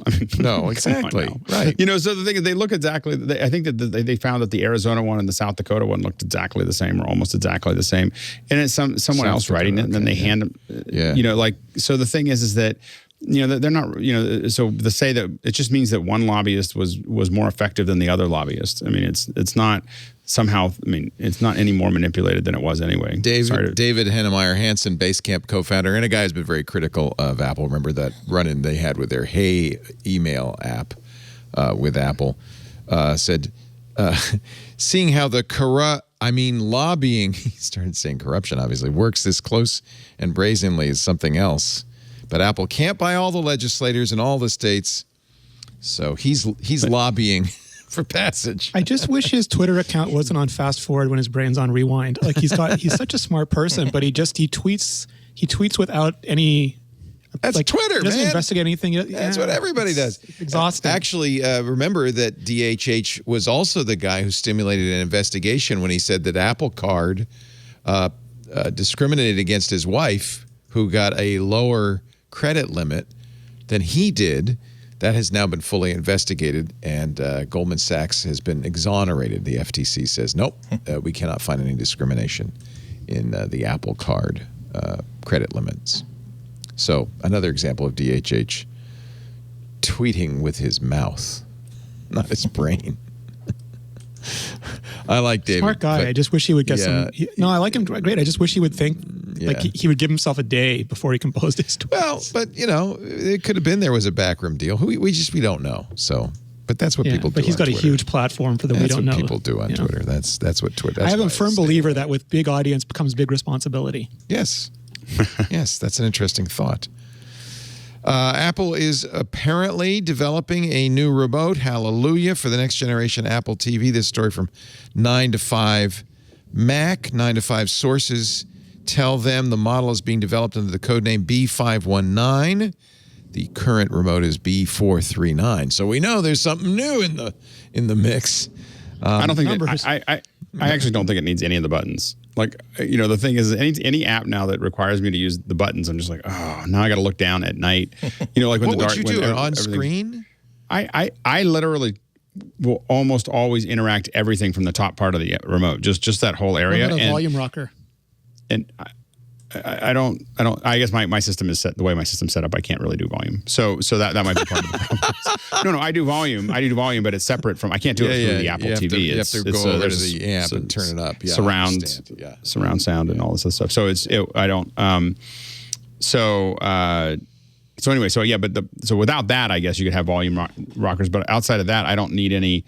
All the other stuff like the menu and the play, when they started actually following the guidance, it became actually harder to use. For a long time, most of the apps would just work with just clicking on the top piece and just moving your thumb around, and that was it was working until literally a year ago, and then they started doing something where you actually have to hit the buttons. Half the apps are different. Half the apps the menu leaves layout. Half the apps the menu gives you the options for the app. There's no consistency in the controls. It gets worse. Like the YouTube app is a good example of something that barely works on the controller, but works fine if you use the phone controller. So if you open up your phone and try and run it there, it works just fine. That's Google's fault. That's YouTube's fault. Yeah, no, Amazon ported over their GL app. Like Amazon is the Open GL app. They just ported it over, and it's a horrible experience. Yeah. So I hope someday we'll see a new Apple TV, and maybe it'll come with a new remote. But a rainbow connection. I hope my biggest feature request for the remote is you're not going to get your wish. No buttons. No. That's no point. No. That's just an aside. The biggest thing I want is ultra wideband tracker. I want one of the trackers. Yes. In the remote, so that I can figure out where in the couch it is. Yeah. It's just Yeah. You need to duct tape it down to the couch. No, it wouldn't work then though. Leaker Max Weinbach via Everything Apple Pro. To be trusted or no, Renee Ritchie? He's a very, very good Samsung leaker. He is a mixed bag of Apple leaks. He got the color really well last year, but then he had a bunch of weird stuff that didn't make any sense. So he's really, really good at Samsung. He's got a mixed record for Apple. He has a video. He says AirTags. He's got apparently some inside dope. Are 32 by 32 by 6 millimeters. It'll use the Find My network from devices to send the UUID of the AirTag to the Apple servers for pinging. Blah, blah, blah. He says $39. That seems cheap for Apple. Yeah, cheap for Apple. That's right. He does not confirm Love to Dream's previous speculation that there would be 2 sizes of AirTags, or maybe he's just saying, I know this size. Love to Dream has been weird lately. He privated his account, and then he started saying, the 23rd was just a reference to you going out and having a great meal. And then today he was tweeting something else that was odd. So. Hey, at least Prosser had the cojones to shave his eyebrows. We've all been suffering for it ever since. What is the consensus on? Will there be an event in April? We now know there's one in June, so they could just put everything off till then. The more frequent events make it easier to give everything the time it needs on, so I feel like there should be something. I think that it makes sense to get some stuff out of the way before June. Yeah, you want some air around some of these announcements so that they actually get attention. As I have mentioned before, I gave up waiting for what I really would like, which is either a mini iMac Pro or a mini Mac Pro rather, or a Mac Mini with more juice. And I just ended up buying a PC gaming machine. Well, that means it's imminent. Then, How? right? I mean, based on How past did you history, do that? that means that it's coming gave any up. second now. I gave up. No, I realized with the iMac, I have an iMac Pro, and I realized the iMac Pro is great, but I was tied to this monitor, and I wanted. I was jealous. Lisa has this widescreen curved monitor, and I was jealous. So that's why I wanted either a mini Mac Pro, which was rumored and maybe will come out, but probably not before the end of the year, or improved Mac Mini. I don't have high hopes for that for a while. So I just bought a PC. You can now. No, You the can minute now you bought join, it, that means the rest of us get it. Okay, good. Congratulations. you can now join our Unreal training in office hours. We're doing Unreal will. training starting on Saturday. I got an Alienware. It's got a GTX 3080 and an AMD 3800, Ryzen 3800, and it's got a big fan, a really apparently noisy fan. The reviewers say, I thought I had a vacuum cleaner running when I turned my... It sounds like a helicarrier. Yeah, I'm trying to figure out how to handle that. But I went a little crazy. I also got a 55-inch OLED gaming monitor. It's kind of cool. It's big. It's bigger than Lisa's, which was the only really thing I cared about. I'm just impressed you managed to get that hardware. Yeah, they shipped it. They shipped it. It's coming Thursday. That's why I bought an Alienware, because there wasn't any way I was going to get a 3080 in any reasonable time frame or a Ryzen 7. So, so that's disappointing. I was so looking forward to building a PC in 2021, but that was in 2020. And then maybe I'll wait till 2021. And now I'm thinking, oh damn it! Maybe if I set my sights on onboard graphics, I'll just build a nice little Linux box for $500. Well, that's by the way, Raspberry Pi, and that's why I can't take your Unreal training. I'm suspecting is the first thing I'm doing is blowing Windows off of it and putting Linux on it. Can I do Unreal training with Linux? You can. Oh, I think there's you should be able to do. Yeah, we're doing. So we've got head of immersive from Drexel University, Nick Justishin. Oh, cool. And so we're going to learn we're going to build digital sets. So like a digital set inside of Unreal. It should be fun. Oh, next 4 weeks. That's really exciting. 10 o'clock, Leo. You could come in. It's all 10 a.m. No experience necessary. 10 a.m. Pacific? No experience necessary. Okay. Pacific. I might do that. Just what day? Know. I'll send you a link. It's going to be the next 4 Saturdays. I could do that. Well, I have a radio show at 11, so I'll only learn half of it. Yeah, you can come and sit for a little bit. I'll learn half of it. Just don't be thrown if when you appear as a new face, all the other guys start shouting, "One of us, one of us."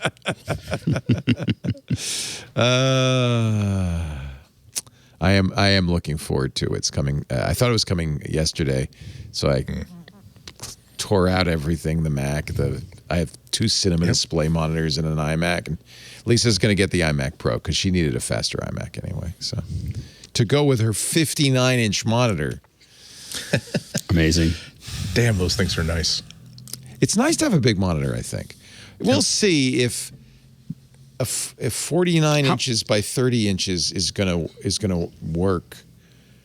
I feel like everything's gonna be really big, but we'll see. I don't know how that'll. Again, once you go to a 3-monitor setup, it is so hard to settle for anything else. I have 3. Yeah, so this is really one monitor that's as big as 4. I know. Well, I'm not including the one on the laptop, the one on the iPad, the one on the. It's like 4 HD screens on one screen. I think that's a good solution. I think that's a good way of doing it, right? I'm trying to get down below 6, but I haven't figured it out yet. I got 6, and a couple of them are quads, so that they have so I can get a couple more signals to them. Wow. So it's is that why your face is so tan? Do you have exactly? do you have is that the equivalent of the truckers sunburn that the video streamers everything else is pale white, but from here to about here? Yeah, exactly. I'm just totally under it all the time. Yeah. So a brand new play performed at the Steve Jobs Theater is going to be appearing for the next 4 weeks on Apple TV for free. You don't have to have an Apple TV Plus account. This 12 Angry Men and Women, True Stories of Being a Black Man in America Today, produced by the Billie Holiday Theater at the Steve Jobs Theater. It's amazing. That will be really interesting to see, because it doesn't have a proscenium arch, does it? I've not been there. Oh, they could build in. They can build up whatever they want. I'm sure they prepared for everything. But maybe you don't want it to be a proscenium. Maybe you want it to be more flexible. I don't know. I can't wait to see how they produce it there. Yeah.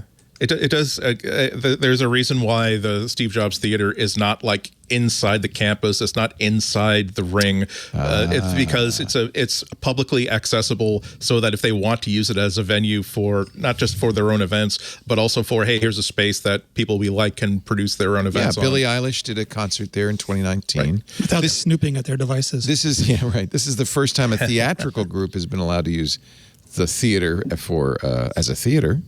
But that's kind of cool. I don't know if they had an audience or they just produced it. Probably just produced it for video. I bet, yeah. Yeah. You'll be happy to hear, Renee, that Niantic could be developing, and this is how 9 to 5 Mac makes this an Apple story, and I'm going to go along with it. Its own Apple AR glasses competitor. I don't John Hanke, you tease. I don't know if that's really. So they could be developing a competitor to a product that Apple might be making. Okay. Right. Got it. But John Hanke, the CEO of Niantic, did kind of tweet this picture of what clearly, that's a glasses lens, and this is the temple piece of kind of large. The text is... So why tweet this? Yeah, why? Exciting to see the progress we're making to enable new kinds of devices that leverage our platform. Of course, Hanke, remember, was a special guest with the Windows HoloLens keynote at Ignite. Yeah. So I guess he's been on Apple stages too. And he has been on Apple. Yeah. So he's agnostic, I guess. What is your theory, Renee? Why would he tweet this? Is it imminent? I think like he's been talking about AR for a long time. Like clearly all the stuff that they've been building is very AR centric. And I think once he left Google, that was clearly like real world AR experiences were clearly high on his product, demand list. Yeah, with Pokemon Go and Ingress, he probably has more AR experience than anybody in the world, right? Yeah, and they're doing a lot of really good stuff. It's just this will be like one of their first hardware products, if not their first hardware product. And the timing, like it's not under a lot of, like it's not like, usually like you tweet stuff like this because you're desperate of your your stockholders are like, we demand to see action. Right. I'm just curious, is he trying to incite something? It's interesting. I think that every year, I mean, with the rumors, every year that you get closer to June, everyone wants to make sure that they're not seen as someone who followed. Yeah. They copied. Yeah. They want to make sure that they said, hey, we're working on something. And they don't know what year that this is going to drop, but it will drop in June most likely. It'd be that's the most likely time because you'd want to show developers what that is. And so I think that you'll see a bunch of announcements that are AR related going up to June because they don't know. No one except Apple knows, and probably like 4 people at Apple know. No, that's an excellent point. I still think that wearable devices from Apple are still kind of a long ways off, but I'm prepared. I think you're right. I think it's most likely. But I think that I'm prepared at any June for Apple to surprise us by saying here is a $2,000 AR development kit that is a device that we just sort of subcontracted out that we ported our stack onto, so that when we we want people to experiment with AR to show how good our AR tools are, and our AR tools are so good that if we were to conceivably come up with our own AR or VR goggles, you would be assured that all the development you've put into our platform as opposed to someone else's platform was not wasted because it will be completely compatible. And the setup has been, just so far, with the rollout of basic AR, the rollout of IK chains, the rollout of LiDAR, the rollout of, all these things are setting all the chess pieces, into place. Yep. For whenever that occurs. If it's 2020, this year, next year, 2 years or 3 years from now, all it means is there's just more things in the same way that the M1 chip was probably 5-10 years in development, and so I think that it's going to be a really but I think it worries everyone because if Apple's spending that much time on it, it means they planned a shock and awe campaign, and it's just, and I think everyone knows that this is a big market in education, in corporate, and locations at home. It's going to be. I still think the AR will once we see it really turn on, it'll end up being bigger than the phone. Yeah. I just think that everybody who's playing in this space, Google, Apple, everybody, they understand that it's going to be a few years before there's anything that's even remotely practical as a wearable of that kind. But that's good, because that's okay, because it's going to take a few years to build up the software and build up the knowledge in the development community to make sure that by the time we're trying to make that really, really hard sell that, yes, please put this thing on your face and go out in the world and expect people to treat you seriously. Well, and there will be software and resources that will make it worth the ridicule and being laughed at by mean teenage girls. Well, and I think that part of that is the fact that all these apps have been coming out that I mean, like, again, because it sits on the iPad, because it sits on the iPhone, that developers have been, I've been doing AR tests, for the last 2 years, shooting content, putting stuff into AR Creator, looking at what it looks like on my phone, tracking it to my living room. I've gotten to the point now where there's a couple of us that are texting, USDZs back and forth all the time, like, look at this and check this out. And so that stuff is all, a lot of us are becoming aware of it. And I think it's part of, because we are doing all of that, we're realizing, oh my gosh, this would be so much easier if I had something on my glasses on. Right. I wouldn't be holding this up for the last half hour, And so, but it's a stunning opportunity. Yeah, all developers also need something to target too.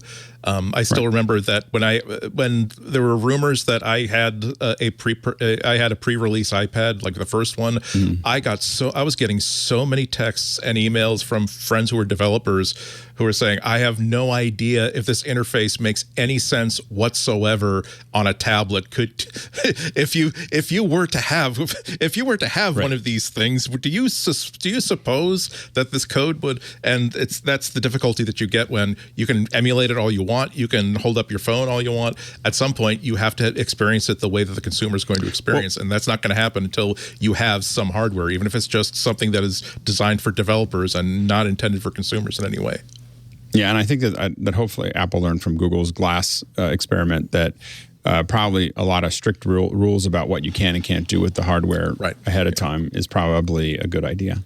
If Google had removed the camera, that could have been an entirely different story. The bummer is that the camera was the best part. Exactly. Like that's what they were talking. The very first thing they were talking about is that, look, I mean, I want to play with my little kid, but I also don't. I'm a parent, and I know he or she's growing up. I want to be able to, and that's one of the things they said. Well, this is what's going to make it so great. But also, what made people, that was the egg freckles moment for that Google Glass never recovered from. The problem is that a lot of first adopters are not necessarily the most socially conscious group because they're out in front. What you're talking about. Yeah, exactly. I live right inside of that. I know. So anyway, I walked through New York City several times with my Google Glass without fear or shame. Yeah, exactly. I resemble that. I'm used to. It's nice to think that they're ostracizing me because of the glasses, not because of my appearance or personality. That's actually a nice Apple change. suggested a photo to me yesterday of me and Alex at CES, and Alex is wearing his Google Glass. When he was doing his one-man camera. Oh, fun! Oh, fun! Well. And the thing is that it was from a training device. The Glass was just amazing because it was the first thing where you could have a reasonable field of view that you could see easily, and you could also use both hands. And so being able to show things that you're doing was unbelievable. And then some of the pictures that I did take of my kids, from Glass when we were out in the park or doing something else when I was playing with it, it's just amazing because it's like this pure point of view. And so in the Hangout training where I was training people like with another glass, in Africa, like the amazing connection that you could create with that was amazing. It's just unfortunately people did other things with it that frustrated people. There's beautiful Alex. Oh, the Georgia photo. There I am with my wearing his my glass. Wearing the glass. Come on. Go back. Come on. Focus back. Oh, sorry. Come back. Sorry. There it is. We got the. There we go with the glass. It was so great. Did anybody yell at you or anything? No. I remember that was you were going. You were headed to the bathroom, and you wisely removed them. I think. Yes. Yeah. You get conscious of what. Well, again, I got conscious of where I should wear them and where I shouldn't. I once had a head of security for a head of state. For a head of state, I was doing this shot, and he goes,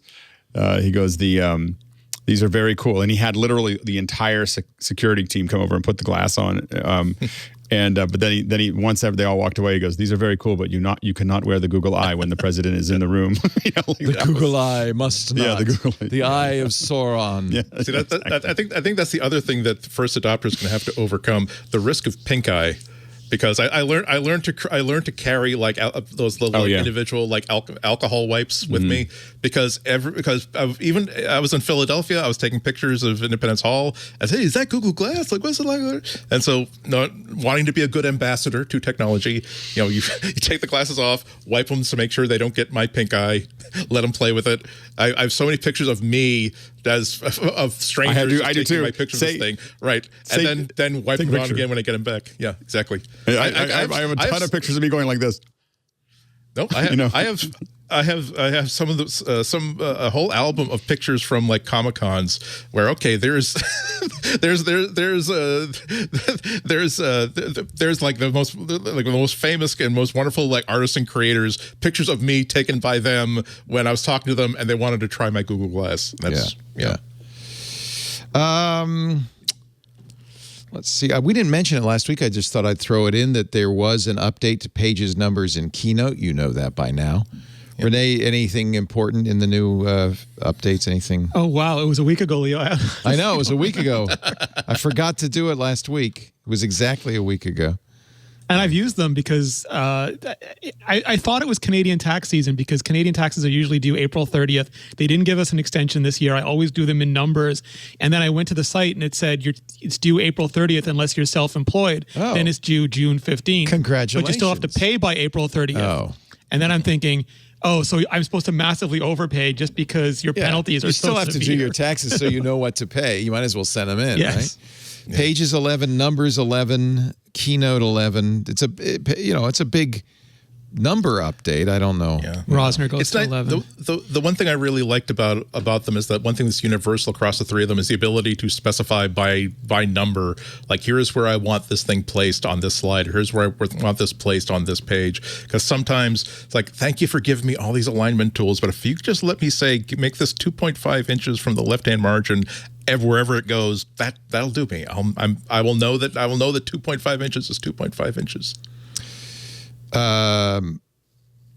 Swatch attempted to register the phrase "one more thing," probably mostly because they're pissed off over the Apple Watch. The dispute with Swatch extends to other trademarks, including the watchmaker's move to register "tick different." Is this the Intel marketing company? Do they have more clients now? Swatch apparently prevented Apple from naming the Apple Watch the iWatch because I guess they already had that trademark. In any event, a judge in London, overseas judge, sided with Swiss watchmaker Swatch Group in a long-running dispute over trademarks. The judge, Ian Purvis, said Swatch's attempt to register the phrase might have been an attempt to annoy Apple, but Apple can't block it from doing so because, and I think this judge, actually, I'm going to give him a lot of credit. He said, actually, I think the phrase originated with Columbo. Yes. Did it? Excuse me, one more thing. He would ask one last question that would, of course, incriminate the killer, right? He said one more ting, though. He very clearly pronounced it Wait a ting. minute. Now I'm going to have to, we're going to have to risk. One more ting, though. We're going to have to risk a takedown on YouTube. Let me just see. Let me just see. Is this fair use? Because we're investigating. One more thing. We're investigating. We're critiquing. We're reviewing. Funny thing, you know that day that you left your car parked outside? Yeah. Here, let's try it. Let's try it. Here we go. We've actually got him. Wait a minute. Let me go back. Oh, listen, there's one other thing I wanted to ask One you other about. thing. One other thing. Oh, come on, The Swatch. messing work with Dr. Murchison. I can't find him, and I was wondering whether you can help me. So that's one. Apparently, he goofed up on some expensive Let's see if he project ever says. in Rome. Let's see. Welcome anymore. Oh, there's one more thing, sir. One more thing. There we go. One more thing. Mr. Hart is in Rome. He's going to be back in his hotel room for a while. I actually really love Columbo. Oh, yeah. In regard to your practice, With Leo Hart the other night. Let me go back a little more here. But I wasn't busy killing my wife either. Oh, yes, you were. one other thing. In regard to your practice, recording people's One other Robert thing. Culp, 3-time murderer. Oh, It's yeah? the 3-timer club. Yeah, really? Robert Culp 3 times Yep. now on Columbo? You are a king. Is it all on Columbo? No, 3 on Columbo. They would when they liked an actor, they would often bring him back. William had no Shatner, idea you were a Columbo expert. 2-time murderer. Oh my God, yes! It's like at some point somebody is going to greenlight my pitch for a Columbo podcast, and then I'm going to make myself and someone else very, very rich. How many episodes are there? There are. Let's see. Now it depends on whether you count like the reboots. Excuse me, the sequel series from the 1980s and 1990s. But it was always Peter Falk. I mean, you can't have. It was no. The first pilot was not with Peter Falk. Technically it starts with Prescription Murder, which was the made-for-TV pilot, but in which you see a much more aggressive Lieutenant Columbo. He hadn't really figured out what the character was yet, so he was a much tougher I sort like of guy. this Columbo. Let's play one more. Yeah. one more thing. He does. He says one more thing. Yep. He says one more thing. Final episode of that was the final episode of the 1970s original mystery movie series. Holy cow! You really know your Columbo. Should we do one more just to verify this? Howard's a difficult man. He offended a great many people, including me, but Nice cigar. It's a little green. if you ask me, my guess is that the killer is a complete outsider. Jose Ferrer. Well, I'm sure you're right about that, sir, and I certainly intend to investigate that possibility. But if you As a don't mind, character. I'd just like to poke around your institute. Anything you say, Lieutenant. It's the we'd like to Padishah help in Emperor any way we Shaddam can. IV. I know. That, It's nice to see him. that episode Brutal features murder. Robbie the Robot and a boy genius character named one Steven thing. Spielberg. There's a one thing.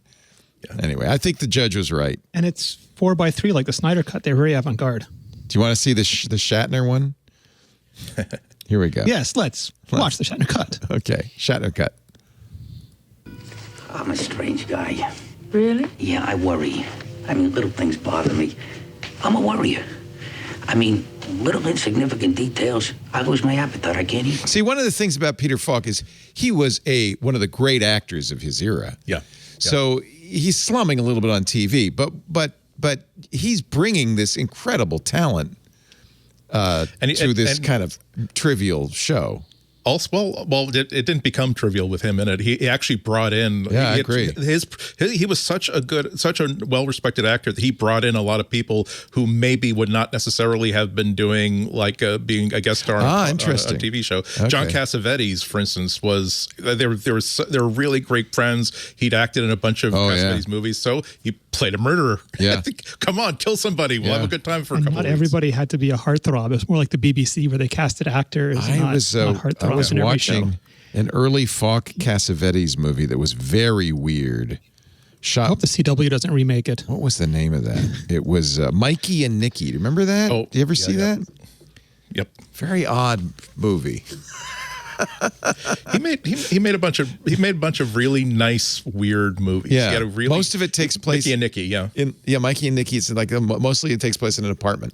It's like not. It was a cheap movie. It was an inexpensive movie. Why make life difficult for yourself? Yeah, but brilliant actors, and that's the thing. And you see Falk, just even those little clips, you go, wow, that guy could act. That guy really. There was something going on. It's my favorite Donald Pleasance role, of all time, was Any Old Port in a Storm, which is I think one of the best.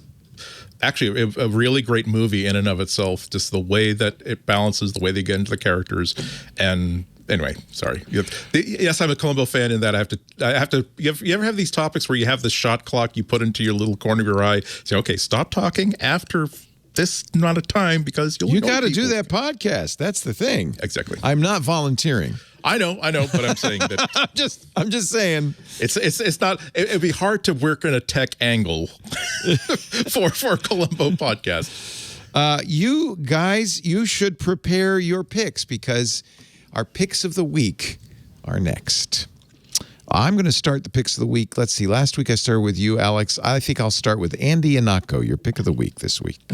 Very timely pick of the week. We started the show by Mike complaining about not being eligible for the vaccine yet. A developer put this really cool project on GitHub called CVS, SEEVS. That is, you launch this little app. It puts this little thing in your menu bar with like a colored dot next to it. You configure it by saying, here's the state and the towns that I might be able to go to be vaccinated, and it will check every 15 minutes. And when you see that dot turn green, that means that there are appointments available at the CVS, and that's in that place that you designated in the preferences. It's absolutely free. Like I said, it's just one dude who decided to just bang this out because it would be a cool thing to have, and it seems to work. I know people who have had this work. I'm looking at it right now, and the dot is red. In my case, I believe that means that's working just fine. It's saying, "Sorry, Andy, you may languish in ill health and danger for as long as the society deems appropriate." And it's just a cool thing. It helps you to gamify things a little bit. It makes you feel as though you have a little bit of control when you probably really don't. So, is this what you're using to? I love it that it's called SEEVS. Yeah. And to be absolutely accurate, it won't do like the state-run facilities. It won't do like other places where you can get immunized. This guy found like a JSON or whatever where you can access the database for CVS locations. But it's something. Yeah. And any success? Not yet for me. No. It doesn't open for me probably for at least another week. Okay. Again, I'm a little bit too young, a little bit too healthy. Too young, too healthy. Who would have ever thought? I know. Well, too young. I mean, for heaven's sakes, look how young I am in my thinking. But I still got some like dark patches here, right over here in my side. That's why I keep saying my eyebrows haven't changed yet. There you go. That means I'm still. You got some Armand Asante stuff going on there. Yeah. I'm a great Latin lover, Armand Asante. Alex Lindsay, pick of the week, my friend.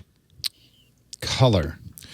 Yeah, so one of the things that as you start doing video that we've been talking about a lot recently is being able to make sure that when you're doing records that you can get things to the same color. And so one of the things that we use a lot of, I thought it'd be useful to talk about, are these charts. These are Xrite makes these charts, and they make all different sizes. Here's a little one. This is the little passport. This is the video color checker. That's really cool. And what's kind of cool is if you're using something like Resolve from Blackmagic, you can actually hold this up. This is kind of a cool, I don't have a way to show this at the moment, but you can take this image, just have someone go like, oh, don't cover it up, but go like this and corner pin this, and Blackmagic will actually know what that is, and it will actually automatically get you really close to a color correction, live. And so, not live, but I mean in a quick way. So anyway, it's having these charts. A lot of them are somewhere in the vicinity of everything from $150 to $300. Now, we have bigger charts that are Demont charts that are $800 to $2,000 that we use for video. But these are great. This little passport is a great thing I keep in my bag. If I'm going to take a photo and I want to color correct it later, I just take this real quickly and take a photo with this and then go ahead and take the photo that I'm taking there if I need to color correct it back to something. Because once you have that grid of colors in here, you can use those as it really gives you enough reference points to get everything that you need. So again, these ones are made by, there's a couple different manufacturers. The ones that I use are DSC Chroma Demont charts, which I'm not showing right now, and the Xrite charts are the ones that a lot of us are sending out in kits, and this is the one I keep in my bag. They make lots of different sizes of them. Yeah. And they're and it really, especially if you want to color correct if you're doing a shoot, you really want to have these in the kit. It just really makes it a lot easier to get started. It gets you to you throw them into your, again, Resolve probably does it better than anyone else, but you can throw it in and use that as a way to reference that back. So these are standard, Pantone standard, and Resolve knows them and knows what they're supposed to be. Yeah, they're actually drop down. Like, which one are you using? I'm using this one, and then it gives you a little corner pin, and you just literally put to the corners of where the colors are, and it's sampling all the little X's that it's going to sample all of those, and then what it does is it uses that as a matrix, and it changes the color on the image based on where it knows it has to get those colors to a place. Could you do it with stills too? Is there a way to do it with Absolutely. Really? Okay. Instead of a gray card, this might be a good. It's going to give you a lot more resolution than a gray card. The gray card does one piece, but what the gray card doesn't measure is your whites and your blacks. It's only doing so your balance, whites and blacks can be all over the place, and your gray is still correct. And so having all of those different colors is what you really need to have the resolution to color correct an image. You know, it's funny because when in the old days, when you were, working with pros in the old days, they'd always have, you go in a TV studio and it's on there on a stand, a C stand that have the color chart. In fact, they just leave it there all the time. The camera's always pointed at it, probably to. So this is there you go. That's it. This is the big one. That's the big boy. This is the I didn't, and we maybe will put a link in this. I didn't put the link in at Tech TV. DSC Labs. They would put that on a C stand and leave the cameras. I don't know why. Leave the cameras pointing at it. So what you're doing is you these colors that you see around here. Yeah.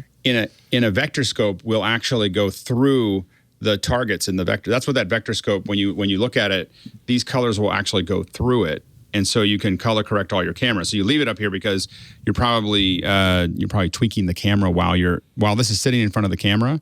You're tweaking the camera. You're tweaking all the colors in the camera. And then what I do with this is that I have the camera that I decided looks the way I want it to look on the inside, and then I use a transition to cut right along these, and then I can sit there and tweak the second camera until I don't see a line, and then those cameras are totally lined up. Awesome. So this is the bigger one. This is the DSC Labs Chroma Demand chart. This one, I think this one is like $1,300 or $1,500 or something. And then and then this is the X-Rite, which is I think this one's I want to say $150 or $200. Wow. But the reason you're paying so much is that it's a lot harder to print colors perfectly accurate than it is to just print something and we're close. And Have we ever color corrected these cameras, John? I can always bring this in. We can have a little lab. Once COVID ends, I'll come in and I don't think we've ever. It looks good. Yeah, it looks good on your end. We just kind of go, turn that knob. Hey, Leo's a little pink today. Just turn a little bit more. There you go. It's good. Yeah. Isn't that funny? Anyway. I think that's probably, I bet you Marquez Brownlee uses those. But I bet you, in general, modern video production, people are sloppy and they just do it and nobody cares and it's fine. I use this before every shoot. I have this in front of my big face. Oh, you do? There it is. Oh, maybe I'm wrong. Yeah. This is the passport. You can fold it. Yeah, that's that little passport. You've got like three sections of it, so I can do all the. Oh, you know all about it. What do you use the Japanese flag for? I don't. I use that's focus chart. And if I ever need to, I can just remap the gray level. What you do is if you open up that focus chart, what you do is you take you take the focus chart. If I can find it. Every time you're on, Alex, it turns into a mini office hours. A little you lab. know that, right? Yeah. So yeah. Well, because this is office hours, he co-broadcasts. Yeah. By the way, I apologize. Burke says Anthony and I have come in and adjusted the cameras. You just don't know it. Okay, sorry. The focus chart is so when you put big lenses on cameras, the back focus is different than the front focus. It's not when you're adding them, you don't worry about it when you're taking pictures because you don't have to have it. You don't have to have the front focus and the back focus change when you're using a zoom. But the problem is that when you take an external video lens and you attach it, that back focus is really important. So what you do is you set that focus chart out 10 feet in front of the camera, and then you set the actual zoom or the focus to 10 feet, and then you focus it in with the back focus, and then you check it zoomed all the way in, check it zoomed all the way out. And so that's what that one's for is to do that. Although that one's really small to do that with, it would be hard. We usually use bigger ones to do that, but that's how you use that to focus in your back focus. We do. I mean, the hysterical thing is Tech TV. There was a shader. There was a guy whose job was shading. Well, you kind of have to. Yeah. When you're doing you don't have to. But when your environment doesn't change very often, so yours is easier because you have one center point that you can get all the cameras shaded to, or exposed to. But when you're changing, these are consumer camcorders we're using. It's not like. Not like. I mean, it'd be hard to do those. I'm just saying you can get away with it though without a shader, without shading.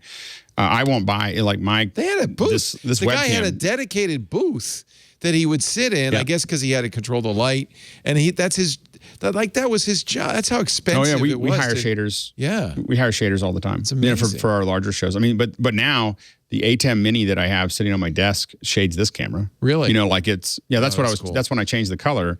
When you were I doing go in that. here, You said my gamma's off, and you fixed it. Yeah, so and I just fixed it because so I can go in here and I can go to a camera and I can go, well, I want to bring my exposure down or I want to bring it up, but that's all happening in an interface on my. We can do that in the TriCaster, not probably as well, but we can do it. But I can just do it with. Did I show you? You have to have matching cameras. I have to show you because Burke has finished my A10 Mini. Oh, look at that portable kit. Kawaii. Now this. Hey, stop that! They're making me green.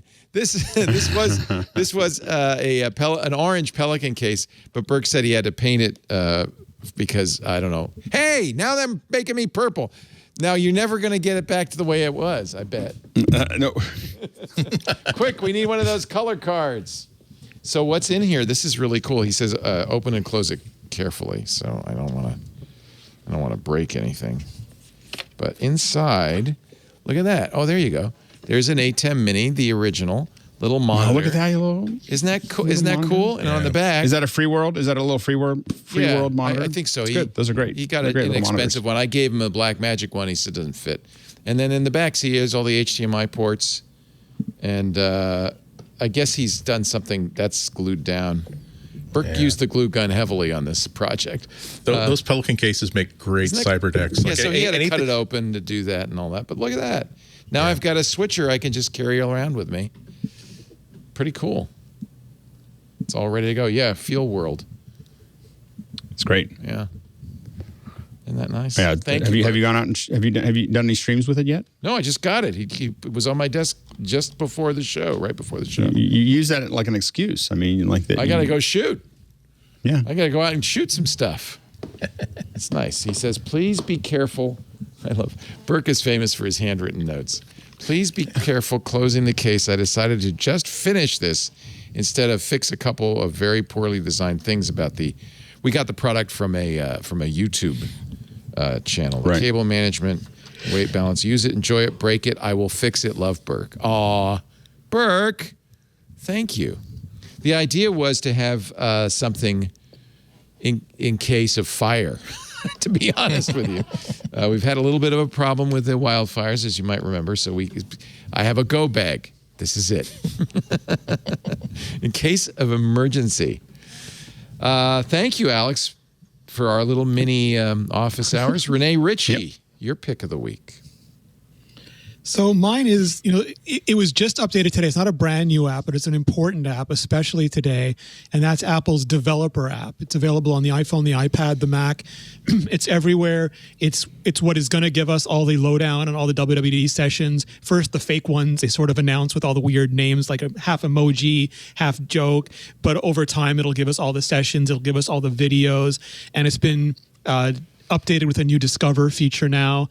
And of course, people who are a little bit of interior baseball aficionados know that former guest on this show, former awesome Imorian, Serenity Caldwell, is now doing a lot of the work on that app. So good. It's That's the last place I can read her, and it makes me happy every day to be able to do that. And they put a lot of effort into making this better. And it's a dog fooded out. Like it runs in Catalyst on the Mac, so it's one of the apps that they use to test their own technology. And you can go in there and look at older videos of the sessions. You can look at the ones Alex was talking about where they start to commingle ARKit and local map data, so you can drop a kaiju on your street if you want to. Not an effective one yet, but we're getting there.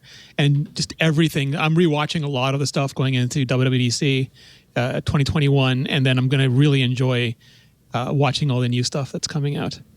So I got to remind myself, I should put this on the front page of my iPhone. Instead of wasting 3 hours looking at TikTok, I could go to the developer app and learn something, right? It's got a Discover tab, so just like the TikTok app, you can browse through different, convert PyTorch models to Core ML. I've been needing to do that.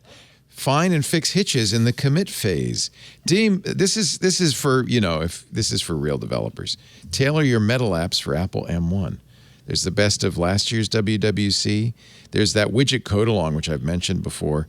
And there's the, I wonder if I refresh this, if I'll get a different, no, I only get the same one. You can browse, very nice. And it's free, although you have to be a $99 a year developer, right, to use it. Or can you use it without? You get a lot of stuff anyway. It's just the Okay. developer. Like there's not much that's locked out. Oh, that's nice. That's even better. Because I think there are a lot of kids who would love to learn how to write apps for the iPhone. Maybe don't have the $99 wherewithal. There's a guy who writes apps for Macintosh named Brent Simmons, who really is a legend. Yay. He's a legend. And he created many moons ago the best RSS reader for the Macintosh. Sold it, bought it back. It's now back and being updated. He's got a team of volunteers working on it. It's called NetNewsWire. Version 6 just came out. And it's great. And you know what? It's funny. Google killed Google Reader, but RSS never died. Still, most sites offer an RSS feed. Certainly all podcasts still use RSS, unless they're Spotify exclusives, I guess. But I'm just glad Brent's still writing and still creating great stuff. And NetNewsWire has always been one of the Mac classics. iOS as well there is coming, so that's good. It's just such a great tool. You're right that RSS isn't as ubiquitous as it might have been like when NetNewsWire was first released, but the ability to simply bookmark everything into this one app and at least have to click on this one window that will have at the very minimum the headlines of all these sites that you're trying to follow without having to open multiple tabs with multiple URLs, and it's just such a beautifully made app. It's a work of art in and of itself. The legacy is so present in every click you make. Yeah. So I'm just glad he's still making great code. It's free. That's the other good thing. It's free. Well, we've had a fun time, but I'm afraid I have to wrap this puppy up. No Mac event, no Apple event next week probably. No invitations went out. But maybe sometime in April there'll be something. We can dream. We can dream. That's Alex Lindsay. Now, his office hours go on. I tuned in last night. You were doing it at like 7 p.m. It's like always. We just do Monday. We do Monday nights. So we're going to talk a lot about streaming next Monday night with some pretty heavy hitters. So it would be worth coming to check that out if you're interested in learning more about streaming. But yeah, Monday nights are the only night we do now. And then, but otherwise we do it every morning, 7 days a week. So we kind of open the pre-show at 6, but really the show starts at 7. Saturday's the long day. It usually runs until the afternoon. And we're going to try cooking together this week. Oh, fun. So in addition to all the other things, we're going to try to do collaborative cooking. We've been doing some work with Madeline Smithberg. She used to be used to be a producer at The Daily Show, and she's doing her own cooking stuff. Mad in the Kitchen is what it's called. And so we're going to be helping with some of the production to use it as a training operation. Nice. But to get ready for that, we're going to try, like, what does it take to cook collaboratively on Zoom? Because a lot of us have a lot of gear. So we can like, what happens when all of us have multi-camera, systems and can attach to Zoom? What does it look like? Just, so you got to all get mirrors on the ceiling over your stove. Then like rigging. There'll be lots of rig. We have,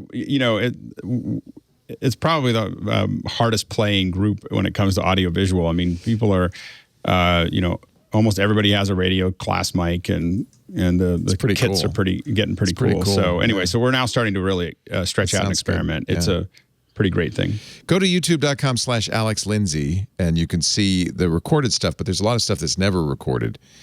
So that means you'll need the Zoom invite. That's in the comments, or you could just go to bit.ly/The Office Hours, capital T, capital O, capital H. I tried to get them to put a mirror on the ceiling at Tech TV because I thought, well, that's what we should have. And then the camera can shoot into the mirror like they used to do on cooking shows. And you could have a top-down view.